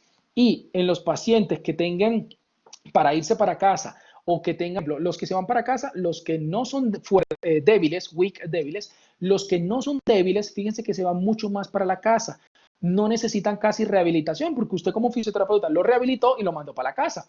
No necesitan irse para otros hospitales porque realmente le dan el alta hospitalaria. Entonces, fíjense, Los que son fuertes tienen menos hospitales, menos rehabilitación, se van más rápido para la casa, tienen menos costos en los hospitales y caminan muchísimo más metros en comparación con los que están débiles. Aquí mismo se los muestro. ¿Vamos? Ahora, desde el punto de vista del porcentaje de los pacientes débiles y demás, es muchísimo mejor tener fuerza que no tener, tener fuerza en vez de no tener fuerza, pues es obvio. La sobrevida, la mortalidad, y esto es según el Medical Result Council. Fíjense que los pacientes que tienen valores por encima de 38, que era lo que les explicaba, máximo 60, y si tiene 48, más de 48 está bien, menos de 48 tiene debilidad adquirida en UCI. Entonces, fíjense que los pacientes que tienen más de 48 puntos en el Medical Result Council, ¿qué pasa? Tienen menos riesgo de sobrevida, o sea, tienen mayor sobrevida, como lo muestra acá. Estamos hablando de sobrevida, es decir, que no se mueren tanto. Entonces, se mueren más los que son débiles o los que tienen un Medical Council por debajo de 48. Este es el azul, ¿sí lo ven? Es decir, que son más débiles. Menos de 48 se mueren más en comparación con los que no. Ahora, si tienen entre más bajo tenga esta calificación del Medical Result Council, fíjese que la sobrevida va a disminuir, es decir, va a tener mucho más riesgo de mortalidad. Acuérdense que estas dos gráficas no estoy mirando mortalidad, sino que estoy midiendo sobrevida a un año. Es decir, sobrevive más y sobrevive más con calificaciones por encima de 48. Entre más bajo sea, pues su sobrevida a un año va a ser mucho peor. Es decir, va a tener más riesgo de mortalidad. Ahora, los fisioterapeutas intensivistas realmente mejoramos las barreras en UTI. Nosotros tenemos dos tipos de barreras, las barreras personales y las barreras ambientales, donde una de las barreras personales, pues obviamente es la edad, en donde no es lo mismo atender un viejito de 90 años que dice ya me voy a morir, al que dice no, realmente tengo que vivir por mi vida porque tiene 20 añitos.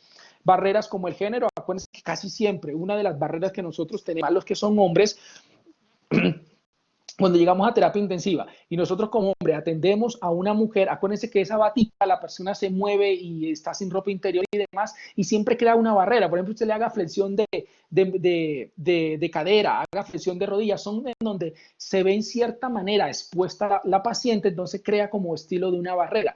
Igual, no tiene que ser impedimento para atender a su paciente, sino que todo está como el profesionalismo que usted le dé. Si usted empieza con morbo, pues obviamente se va a complicar, pero no tiene que ser una barrera, pero realmente no va a ser una barrera para usted porque usted lo toma como un buen profesional que es, pero para la paciente obviamente va a ser un poco incómodo. La condición física no es lo mismo un súper gordo, obeso, donde usted sufre para moverle una pierna cuando está en una modalidad controlada por el ventilador mecánico, donde el paciente tiene un rash de -2, -10, por decirlo así. Obviamente el rash no llega hasta 10, pero hablando de una locura súper sedado, en donde el paciente todo toca hacerlo pasivo, en donde usted a realizar las movilizaciones realmente es una agonía.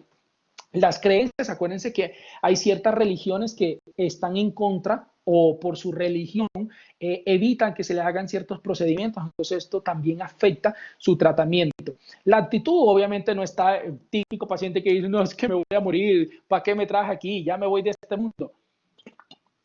Diferente paciente que le quiere meter todas las ganas del mundo, que obviamente ese paciente es el paciente que se va a mejorar. Ahora bien, barreras ambientales, pues tenemos también el equipo médico. Acuérdense que si el médico, muchísimas veces, sí es súper importante que usted siempre hable con su médico para ver si el médico considera hacerle la terapia o no. A veces nosotros, por ejemplo, en Colombia tenemos muchísima credibilidad y nosotros vamos y atendemos a nuestro paciente. En México sí es un poquito más limitante, en donde el médico tiene que autorizar la terapia del paciente. Y porque a veces va uno solamente, es más como terapia física y pulmonar, más no una terapia en donde está el fisioterapeuta las 24 horas del día, como lo hacemos en Colombia, manejando ventilador mecánico, sacando gases arteriales. En México cambia este contexto, pero para que usted lo sepa, estamos. Aquí el fisioterapeuta cardiopulmonar, yo, cardiopulmonar intensivista, no saco gases arteriales, manejo parámetros ventilatorios y en ciertos hospitales no se puede hacer. Es ganarse uno el reconocimiento ¿cómo se llama? En entrar y decir y manejar ventilador mecánico en ciertos hospitales y clínicas de México. Si está una limitante, toca es como que primero ganar confianza del México y que usted realmente demuestre que lo sepa. Y por lo que le digo, realmente no es la especialidad de posgrado y lo cual es muy importante que lo valoremos en nuestro país, porque realmente en otros países están un poquito déficit en esa parte. Entonces, la barrera al médico, a veces el médico dice, no, mejor no la atienda, déjamelo quieto. O le estoy bajando la sedación, le estoy bajando el medicamento, déjamelo quieto. Entonces, es un limitante también. Fármacos, como les expliqué, diferentes más fármacos hacen que el paciente tenga más debilidad adquirida en UCI, o simplemente un sedante hace que el paciente toda la mañana pasó dormido o pasó súper sedado en donde usted no pudo realizar una terapia activa. Dispositivos médicos, a veces usted quiere hacer terapia, pero el médico le dijo, no, déjamelo quieto porque le acabo de colocar un holter, déjamelo quieto porque el paciente está en hemodiálisis continua, entonces no quiero que me lo toque. Entonces, ciertos dispositivos médicos o ciertos procedimientos evitan que nosotros hagamos una terapia como tal. Igual, como les digo, todo está en la charla que usted tenga y la comunicación con su equipo interdisciplinario para poder llegar a conclusiones y mejor tratamiento para su paciente.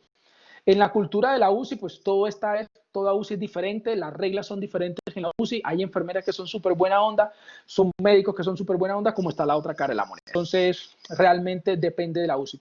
Y motivación del apoyo familiar es súper importante. En UCI manejamos algo que se llama el ABCDE, y ahorita agregamos el F, a nivel mundial se agregó, y la F hace esa referencia como que family, en donde hay que tener una incorporación de la familia al paciente de terapia intensiva, motivarlo y que el paciente se vea que tiene una familia que lo está esperando afuera y que tiene que meterle ganas. No el típico paciente que entra a UCI y después un mes es que se vuelve a ver con sus familiares. Entonces eso ya está bastante obsoleto. Ahora, desde el punto de vista y siguiendo en todas las funciones que le dije del fisioterapeuta, lo que hace, encontramos si realmente mejora la mortalidad, es decir, la disminuye, y si es seguro hacer fisioterapia o no en terapia intensiva. En ese estudio que les muestro, hicieron fisioterapia a un grupo y a ese mismo grupo le agregaron esta máquina que es el Motomed para hacer movilizaciones de miembros inferiores, y determinaron que los pacientes que se les hacía fisioterapia y se utilizaba el Motomed, fíjense que tenían muchísimos metros más recorridos el grupo de tratamiento, tuvieron más metros recorridos en la caminata de 6 minutos comparado con el grupo control. Inclusive tuvieron más calificación en la escala o en el test del SF36 versus el grupo control. Y este mismo estudio concluyó de que realmente la fisioterapia en UCI disminuye la estancia hospitalaria, pero principalmente esto, mejora la recuperación funcional, la capacidad del ejercicio y que se percibe un estatus funcional más. Y no solamente eso, pues al utilizar el Motomed, fíjese que dice que la fuerza del cuádriceps también aumentó. Pues obviamente, si está haciendo todo el tiempo ahí bicicleta, pues obviamente se tienen que reclutar unas fibras musculares. Ahora, en este estudio, para saber si realmente es seguro o no, fíjense, de 1.110 pacientes, solamente 34 tuvieron algún evento cuando se realizó fisioterapia. Pero tampoco es un evento que usted diga, uy, el paciente entró en paro. No, fíjense que no hay ningún evento en donde realmente sea súper severo. Por ejemplo, la saturación bajó a 85, es lo más severo, así que tú podrías decir, tienes que parar la terapia. Pero fíjense que hay algunas complicaciones en este estudio, como las arritmias. El paciente no tenía arritmias, hizo la fisioterapia y de pronto empezó con algunos picos o unos cambios electrocardiográficos, entonces se decidió que eso fue una arritmia, paren la terapia. Pero, por ejemplo, hay otros que, por ejemplo, la tensión arterial se le subió a 140 milímetros de mercurio. Si yo, por ejemplo, en estos momentos me voy corriendo a la tienda, compro una Coca-Cola y me regreso corriendo, probablemente mi frecuencia cardíaca y tensión van a estar aumentadas. Entonces, fíjense que es, en cierta manera, una complicación, pero no es una complicación tan severa para decir que no se puede hacer fisioterapia. Ahora, solamente fue en 34 pacientes de 1.110. Si lo sacamos en porcentaje, fíjense que los porcentajes están por debajo del 2%. La que más alta fue el 1.9%. Si quitamos las arritmias y demás, todas están por debajo del 1%. Entonces, realmente hacer fisioterapia en terapia intensiva, la evidencia lo dice, y muchas publicaciones lo dicen, realmente es pura y no hay ningún riesgo de mortalidad. Ahora, me encantaría seguir hablándoles de debilidad adquirida en UCI, pues obviamente hay muchísimas más cosas que nosotros hacemos en terapia intensiva. Solamente les dejo un plus ahí, una publicidad rápida.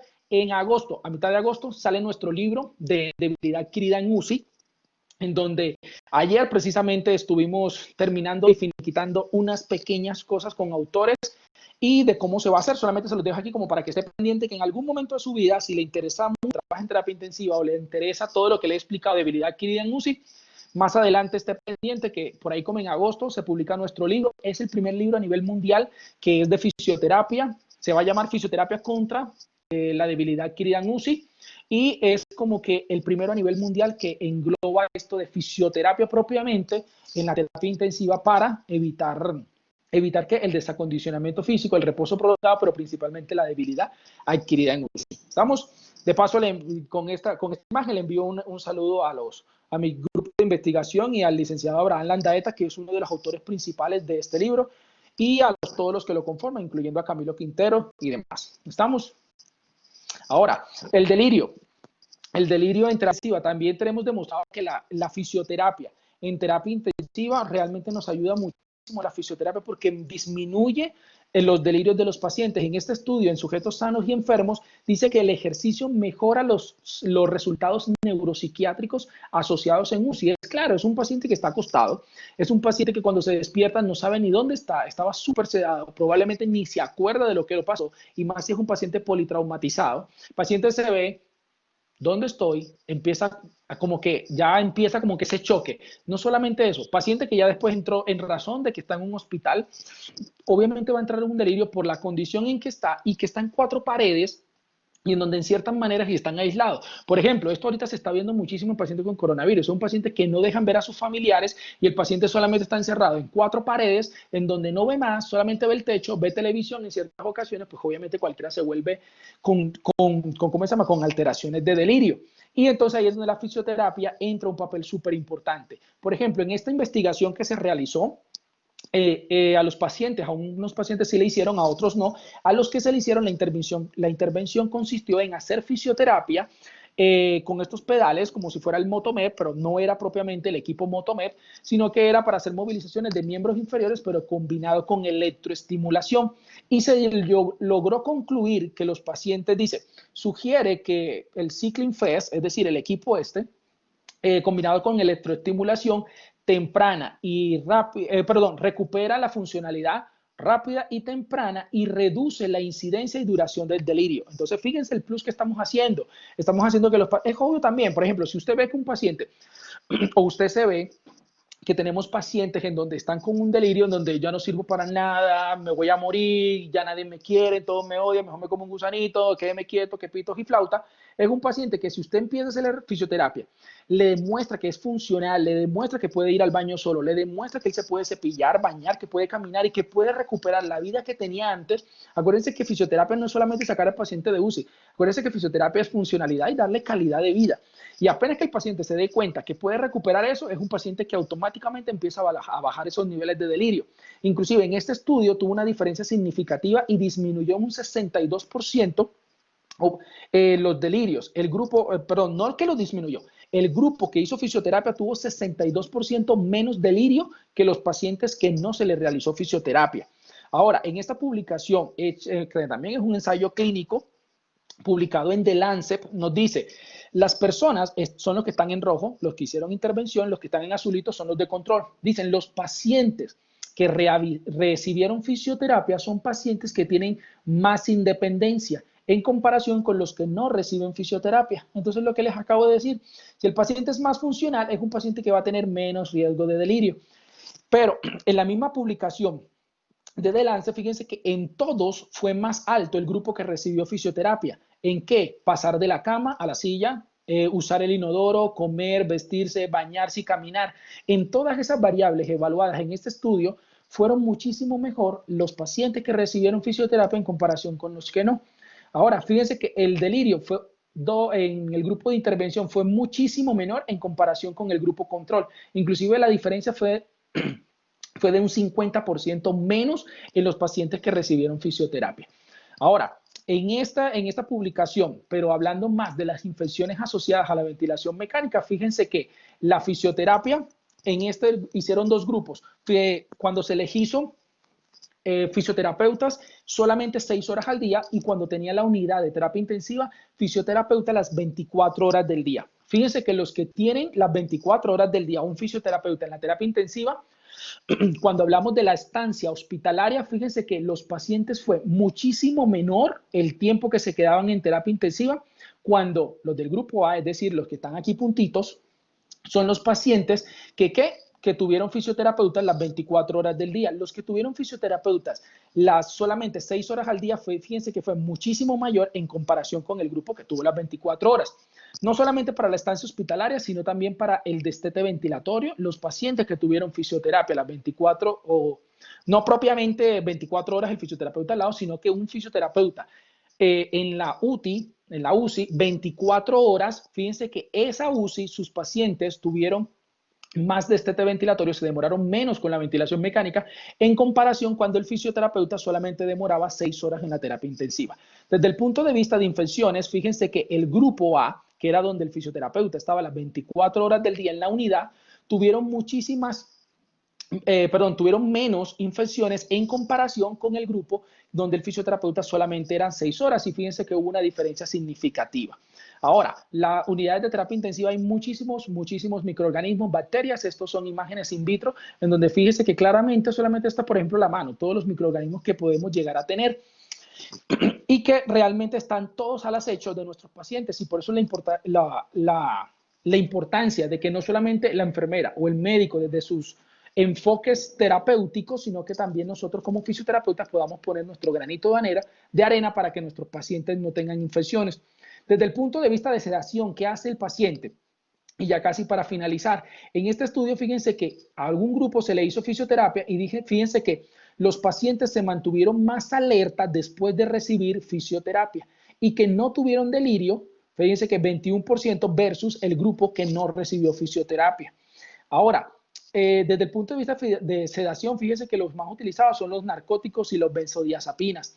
Fíjense que estos pacientes que no recibieron fisioterapia son estos. Los que sí recibieron fisioterapia son estos. Y fíjense que los pacientes que sí recibieron fisioterapia utilizaron menos benzodiazepina, mírenlo ustedes, fueron pacientes que su estancia en UCI usando benzodiazepinas fueron muchísimo menor, las dosis fueron mucho menor en comparación con el grupo que no tuvo fisioterapia. Desde el punto de vista de narcóticos también fue menor y fue menor. El dolor no hubo diferencia significativa. Y eso es importante, es decir, que no es necesario la parte de fármacos para quitar el dolor. Fíjense que los grupos de fisioterapia recibieron menos narcóticos, menos benzodiazepina, igual no hubo diferencia significativa para el alivio del dolor. Es decir, que sintieron una percepción subjetiva del dolor en los pacientes en ambos grupos igual. Ahora, desde la escala de Rasch, fíjense que el grupo que recibió fisioterapia tuvieron sedaciones muchísimo más altas. El paciente estaba súper más dormido. Mire, 129 versus 86, 72 versus 65. Y en este, que es el Rasch ideal para nosotros, para poder hacer una fisioterapia más activa, más colaborativa, es el Rasch. En esta solamente tuvo 88, pero en el grupo de fisioterapia 311. Es decir, que los pacientes que estuvieron más alerta que en el grupo de fisioterapia versus el que no. Y los que estaban muy agitados, fíjense que era de 8 versus 6, lo cual es bueno, no nos sirve ni un paciente ni muy sedado ni muy agitado, porque realmente lo que nos sirve es que esté alerta. Y fíjense que los que no tuvieron delirio, fíjense que también fue muchísimo mayor, 243 en el grupo de fisioterapia versus 61 en el grupo que no recibió, con diferencia significativa. Es decir, que realmente la fisioterapia también ayuda a la sedación. A evitar la sedación. Este estudio se los pongo porque fue enfermería. Enfermería haciendo movilización temprana en el paciente en UCI, utilizando este tipo de camas, lo cual es súper genial, súper interesante. Pero lo que les digo, porfa, no perdamos nuestra esencia. Eso es trabajo de los fisioterapeutas, hacer la movilización temprana. Y ellas concluyeron, pues obviamente, lo necesario, que realmente ayuda a prevenir el delirio y reducir la sedación, realizar movilización temprana en UCI. ¿Estamos? Ahora, desde el punto de vista de capacidad pulmonar, esto era lo del método de nosotros, ya está publicado en Cielo. Hay diferentes dispositivos como los inspirómetros, que esta línea de acá se encargan de volumen, orientados a volumen, y estos orientados a flujo. Tenemos los threshold PEP, los IMT, que también los podemos utilizar en terapia intensiva. Si el paciente está consciente y el paciente no está en intubación endotraqueal, se puede utilizar. Con intubación endotraqueal, si está en una modalidad espontánea, también se pueden utilizar sin ningún problema. Y el ejercicio. Nosotros en este método HAPR mejoramos la capacidad pulmonar utilizando estos dispositivos, principalmente el C, que es espirómetro. Esto lo pueden encontrar así, el espirómetro es este. Tiene esta manguera, por decirlo así, tiene la boquilla donde el paciente pone su boca. Tenemos acá donde nos marca los mililitros y aquí nos marca el indicador de qué tan bueno lo está haciendo el paciente este este ejercicio. El paciente coloca su boquilla y lo que hace es tomar aire y lo que hace es que esto me va a aumentar. Ahora, el método Happer, el método que nosotros publicamos, que lo inventamos, es un método en donde la finalidad es mejorar la capacidad pulmonar del paciente. ¿Con qué finalidad? Resulta que este inspirómetro es el bueno y el malo. Hay evidencia que lo respalda y evidencia que no lo respalda. Nosotros quisimos hacer durante 2 años esta investigación para ver si realmente servía y no servía y ya descartarlo de una. Pero realmente nos dimos cuenta que sí sirve. Lo hicimos con un ensayo clínico aleatorizado doble ciego durante 2 años. ¿Y en qué consiste nuestro método? Nuestro método es, el paciente siempre cuando lo utilice debe estar aquí donde dice best, better y good. Le voy a explicar el método Happer. Es primera vez que lo explico en una conferencia, así que présteme atención y qué mejor forma que se los explique el autor, con modestia aparte, pero se lo voy a explicar yo, entonces para que por favor, si desea, lo puede replicar y sacar sus propias conclusiones si sirve. ¿Estamos? ¿Qué es lo que hace el paciente? El paciente coloca la boquilla, inspira aire por la boca como se utiliza el dispositivo, siempre que se mantenga en este rango. No puede pasarse de good ni puede estar debajo de best. ¿Por qué? Porque quiere que el paciente está pasando de muy fuerte o muy rápido. Y esto nos va a marcar acá los mililitros. Fíjense que cuando el paciente está, hay como un pedazo de material que cuando el paciente mete aire por la boca se sube.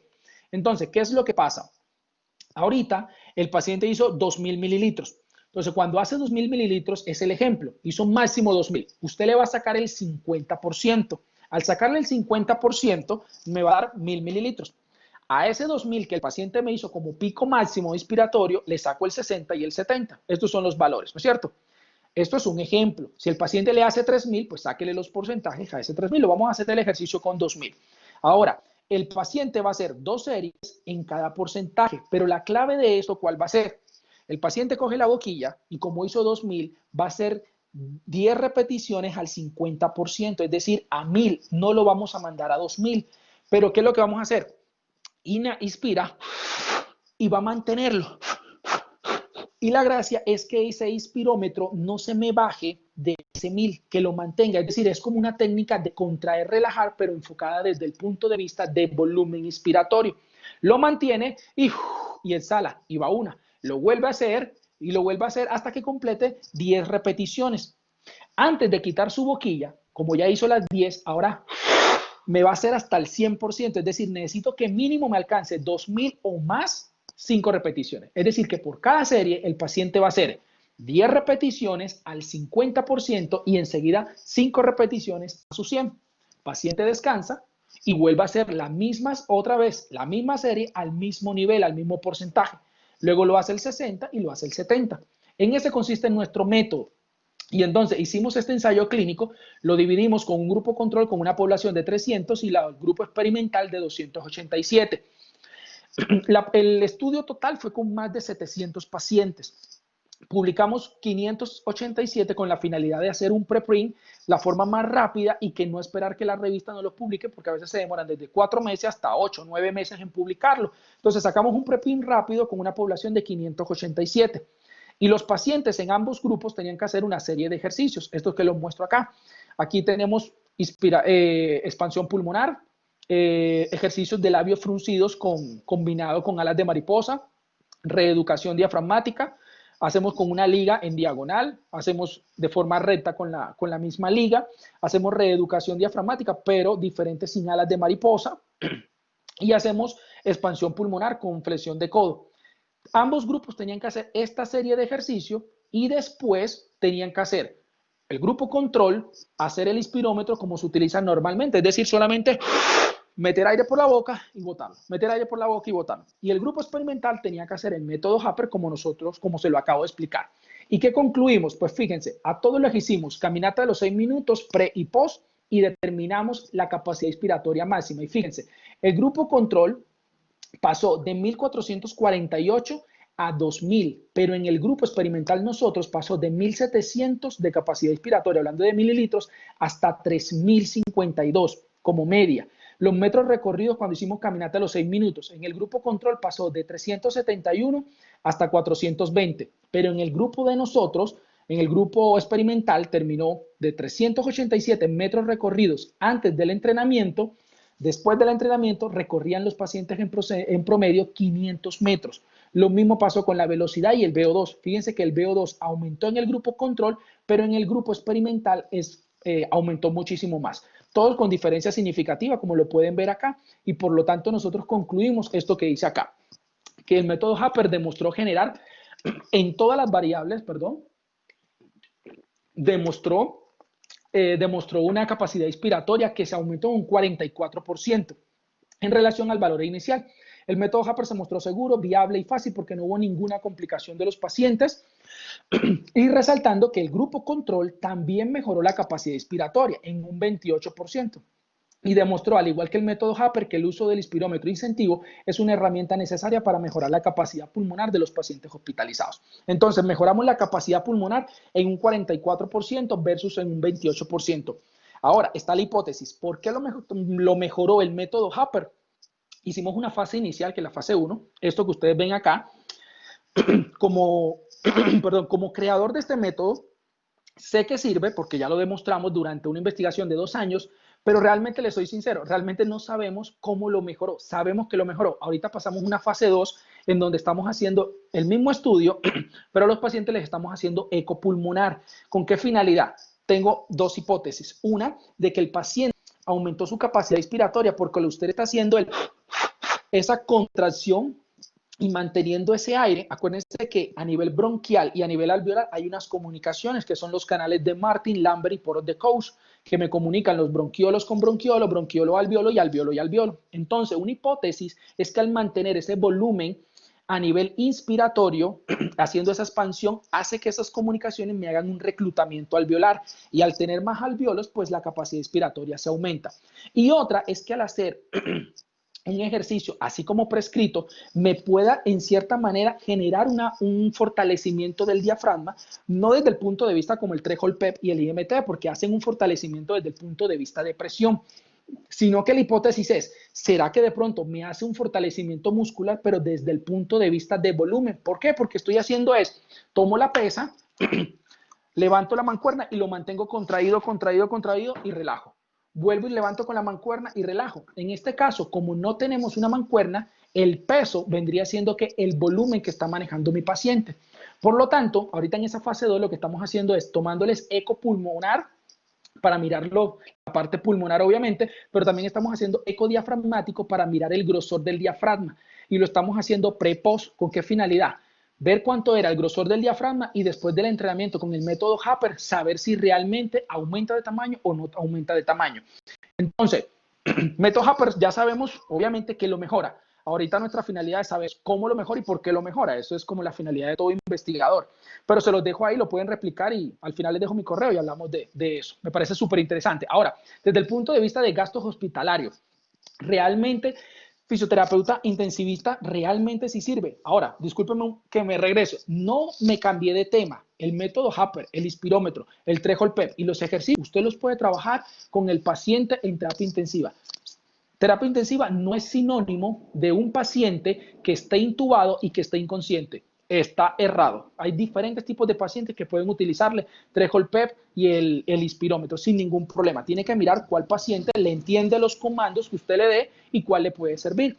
Ahora, en esta publicación donde se analizaron los gastos hospitalarios, esto es publicado por la Asociación Fisioterapeuta de Canadá, en donde determinaron que un día, que en promedio, cuando el fisioterapeuta hace que disminuya la estancia hospitalaria del paciente, disminuye en 1.7 días aquí. Y eso equivale a $4,500. Páselo a peso mexicano, páselo a peso colombiano y se dará el montonero de plata que equivale casi 2 días de estar en UCI. Es muchísima plata. Ahora, pero el fisioterapeuta realmente, ¿cómo hace eso? Por 2 puntos. Uno, porque cuando hace movilización temprana, hace todo lo que, gana todo lo que le acabo de explicar. Y 2, porque ayuda al destete de la ventilación mecánica. Entonces, un paciente que no tiene ventilación mecánica es un paciente que tiene más probabilidades de salir rápido del hospital. Si sale rápido del hospital, pues obviamente paga menos. Ahora sí, ya casi para finalizar, la independencia y la funcionalidad, todo esto es lo que está alrededor de mi paciente y lo que hace un fisioterapeuta intensivista. Si usted, como resumen, quiere saber qué hacemos, pues manejamos ventilación mecánica adecuada, movilización temprana, rehabilitación pulmonar, rehabilitación física y el paquete ABCDE.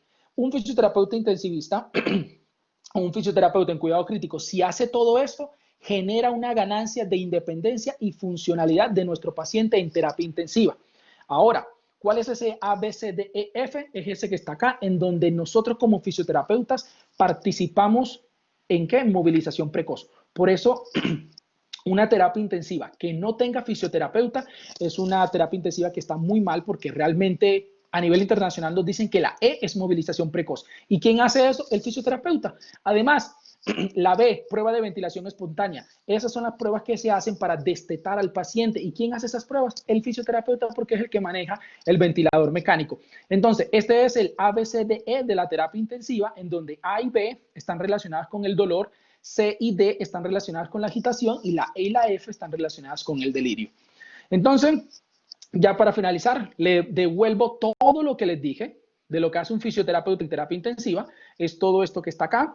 No solamente eso, sino muchísimas cosas más como la aspiración de secreciones, sacada de gases arteriales y todo es medicina basada en evidencia. Entonces, les repito la misma diapositiva, pero con esta diapositiva que voy a terminar, le cambio esto.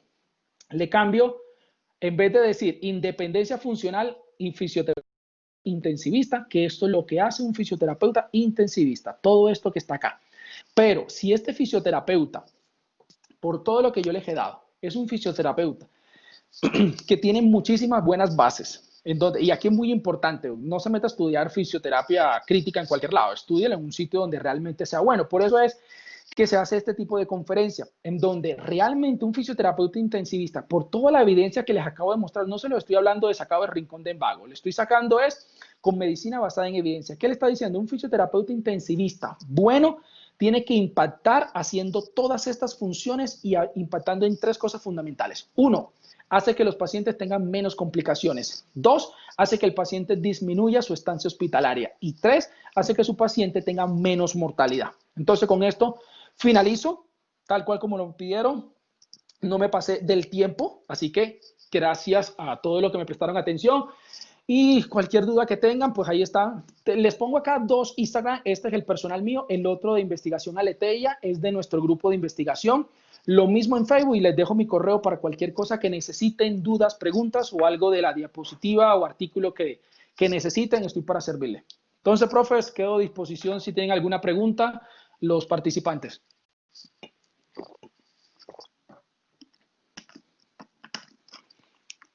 Gracias, profe. No sé si estás viendo el chat. Vamos a ver si de pronto hay una inquietud de alguno de los participantes en el chat para poder finalizar. Vamos a abrir acá el espacio para Ok, cualquier listo. tipo de preguntas. Saludos, excelente, muy claro el rol del fisioterapeuta en UCI, muchas gracias, excelente, mil gracias. Bueno, profe, solamente felicitarlo, darle las gracias mientras seguimos revisando por su apoyo, por su conocimiento, sobre todo por estas estrategias que nos has brindado y estas herramientas tan Por oportunas, ejemplo, claras, precisas. profe. Sí, Por ejemplo, señor. profe.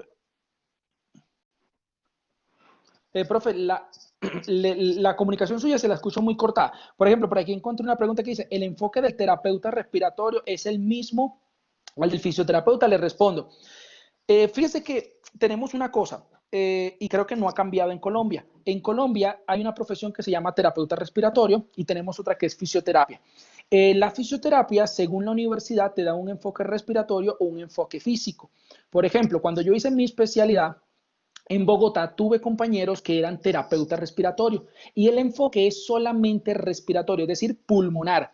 Es decir, manejan ventilación mecánica brutal, súper excelente, pero carecen de ciertos conocimientos a nivel de terapia física. Por eso ellos también se especializan después en cuidado crítico, pero para también tener ese contexto de parte física. El fisioterapeuta, y más si de pronto lo hacen en la Ibero, también le dan ese enfoque de parte respiratoria y parte física, que es fundamental. Entonces, terapeuta respiratorio y fisioterapeuta es muy diferente. Son dos profesiones que inclusive, como les digo, en Colombia lo está manejando terapeuta respiratorio, es más ventilación mecánico y más de sistema respiratorio.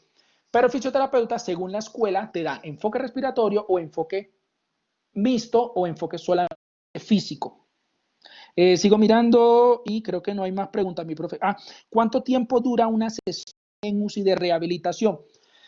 Lo ideal es que mínimo demore 45 minutos como mínimo. Te puedes demorar 45 minutos a 1 hora o 1 hora y 15, pero también depende de muchísimas cosas.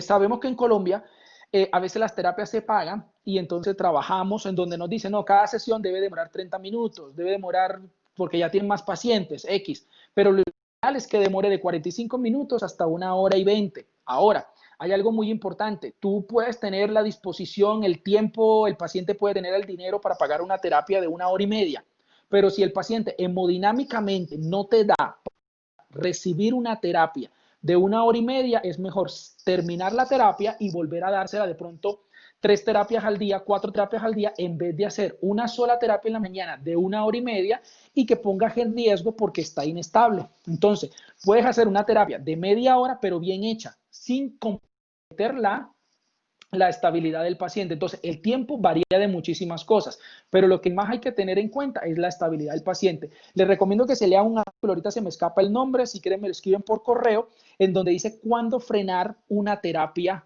en terapia intensiva. Entonces, usted como fisioterapeuta va a hacer su terapia, pero si su paciente se le aumenta la frecuencia cardíaca, un ejemplo, 130, eso es un parámetro para decir ya no sigo con la terapia o me detengo un momentico para ver si se estabiliza. Un ejemplo, estoy haciendo la terapia y el paciente se me desatura hasta 83, 84. Eso es un criterio para decir no continúo con la terapia. Estoy haciendo la terapia y aumenta la tensión arterial sistólica en 170, 180, 190. Eso es un criterio para decir freno mi terapia, o inclusive si yo llego y ya tiene esos valores, pues la terapia no se hace. Entonces depende de muchísimos factores, pero principalmente la parte hemodinámica. O sea, el rol del fisioterapeuta es mucho más completo que el terapeuta respiratorio. Si comparamos desde el punto de vista de profesión, es que depende también en dónde lo vayan a trabajar y para qué fue contratado. Ahora, un terapeuta, por ejemplo, como les digo, yo hice mi especialidad y yo tenía, pues en mi escuela me dieron tanto físico como pulmonar, pero después me especialicé y encontré que 2 compañeros eran terapeutas respiratorios, pero después que ellos terminaron la profesión ya quedamos, se podría decir que con el mismo conocimiento, porque en la especialidad se supone que es para eso, en donde te quedes al mismo nivel y te den los dos contextos. Entonces son como que más por menos, pero no es que una profesión sea más que otra, ni creernos más que un colega. En ese caso no aplica. Los terapeutas respiratorios son muy buenos, pero después que hacen la especialización, como te digo, quedan al mismo nivel. Lo ideal es que se especialice. La toma de gases arteriales es una función del fisioterapeuta legalmente. Fíjense que en Colombia, el fisioterapeuta sí saca los gases arteriales en todas las instituciones donde he trabajado, donde he ido. A veces uno se apoya de enfermería sin ningún problema, pero el fisioterapeuta obligatoriamente tiene que sacar los gases arteriales para poder interpretarlos, porque con base a los gases arteriales es que se pueden tomar decisiones para manejar el ventilador mecánico.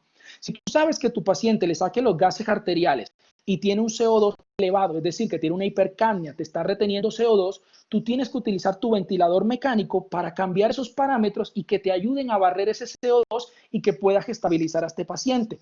Por lo tanto, no puedes manejar el ventilador mecánico si no tienes a la mano gases arteriales o otros valores que te va dando el paciente. Entonces, efectivamente, el fisioterapeuta es el que se encarga de los gases arteriales. ¿Debe ser solo un fisio el que atiende? No. Por ejemplo, si en la institución donde ustedes estén y ustedes dicen, somos 2 fisioterapeutas en el turno de la mañana, pueden distribuirse los pacientes o pueden decir, mira, el paciente X es un paciente bastante pesadito, yo soy mujer flaquita y pequeña, lo atendemos juntos, no hay ningún problema, lo pueden atender, inclusive 2 cabezas piensan más que uno y se puede enriquecer el paciente. Sigo con la firme convicción intensivista.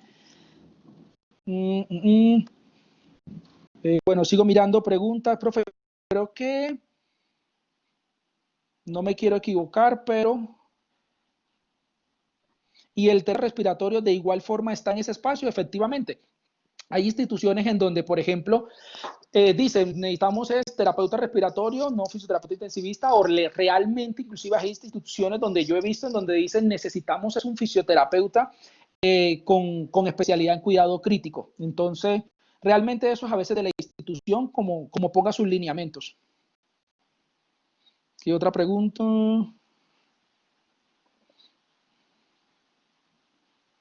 Profe, yo creo que ya no hay ninguna más pregunta. La última que pusieron fue la que acabo de responder, profe. No sé, de pronto Perfecto, para profe. finalizar, podemos colocar el video que demora 1 minuto en donde resume todo, que creo que se nos había olvidado. No sé si ya lo tienen disponible, profe. Profe, intentamos hacer el cargue, pero no nos da, no permite compartirlo. Entonces, no sé si de pronto Ah, quien ok. te pueda escribir y demás le puedas compartir el video.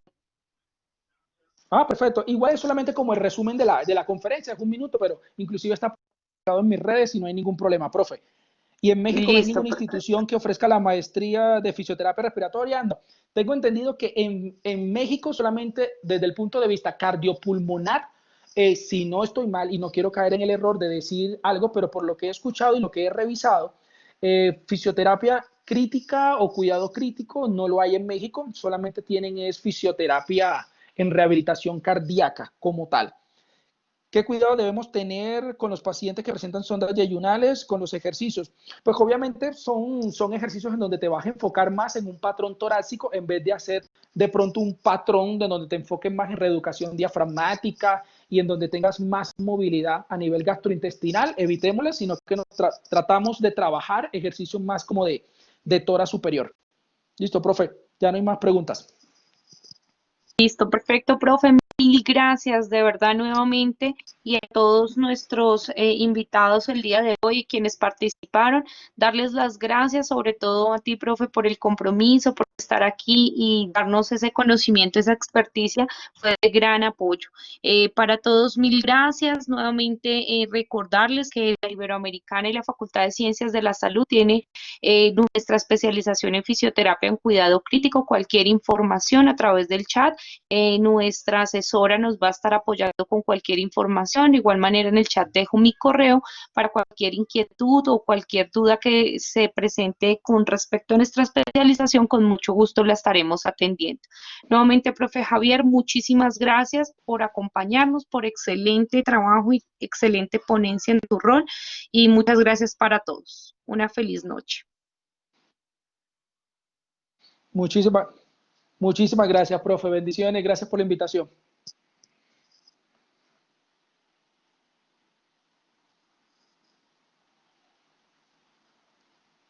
A ti, profe, muchas gracias.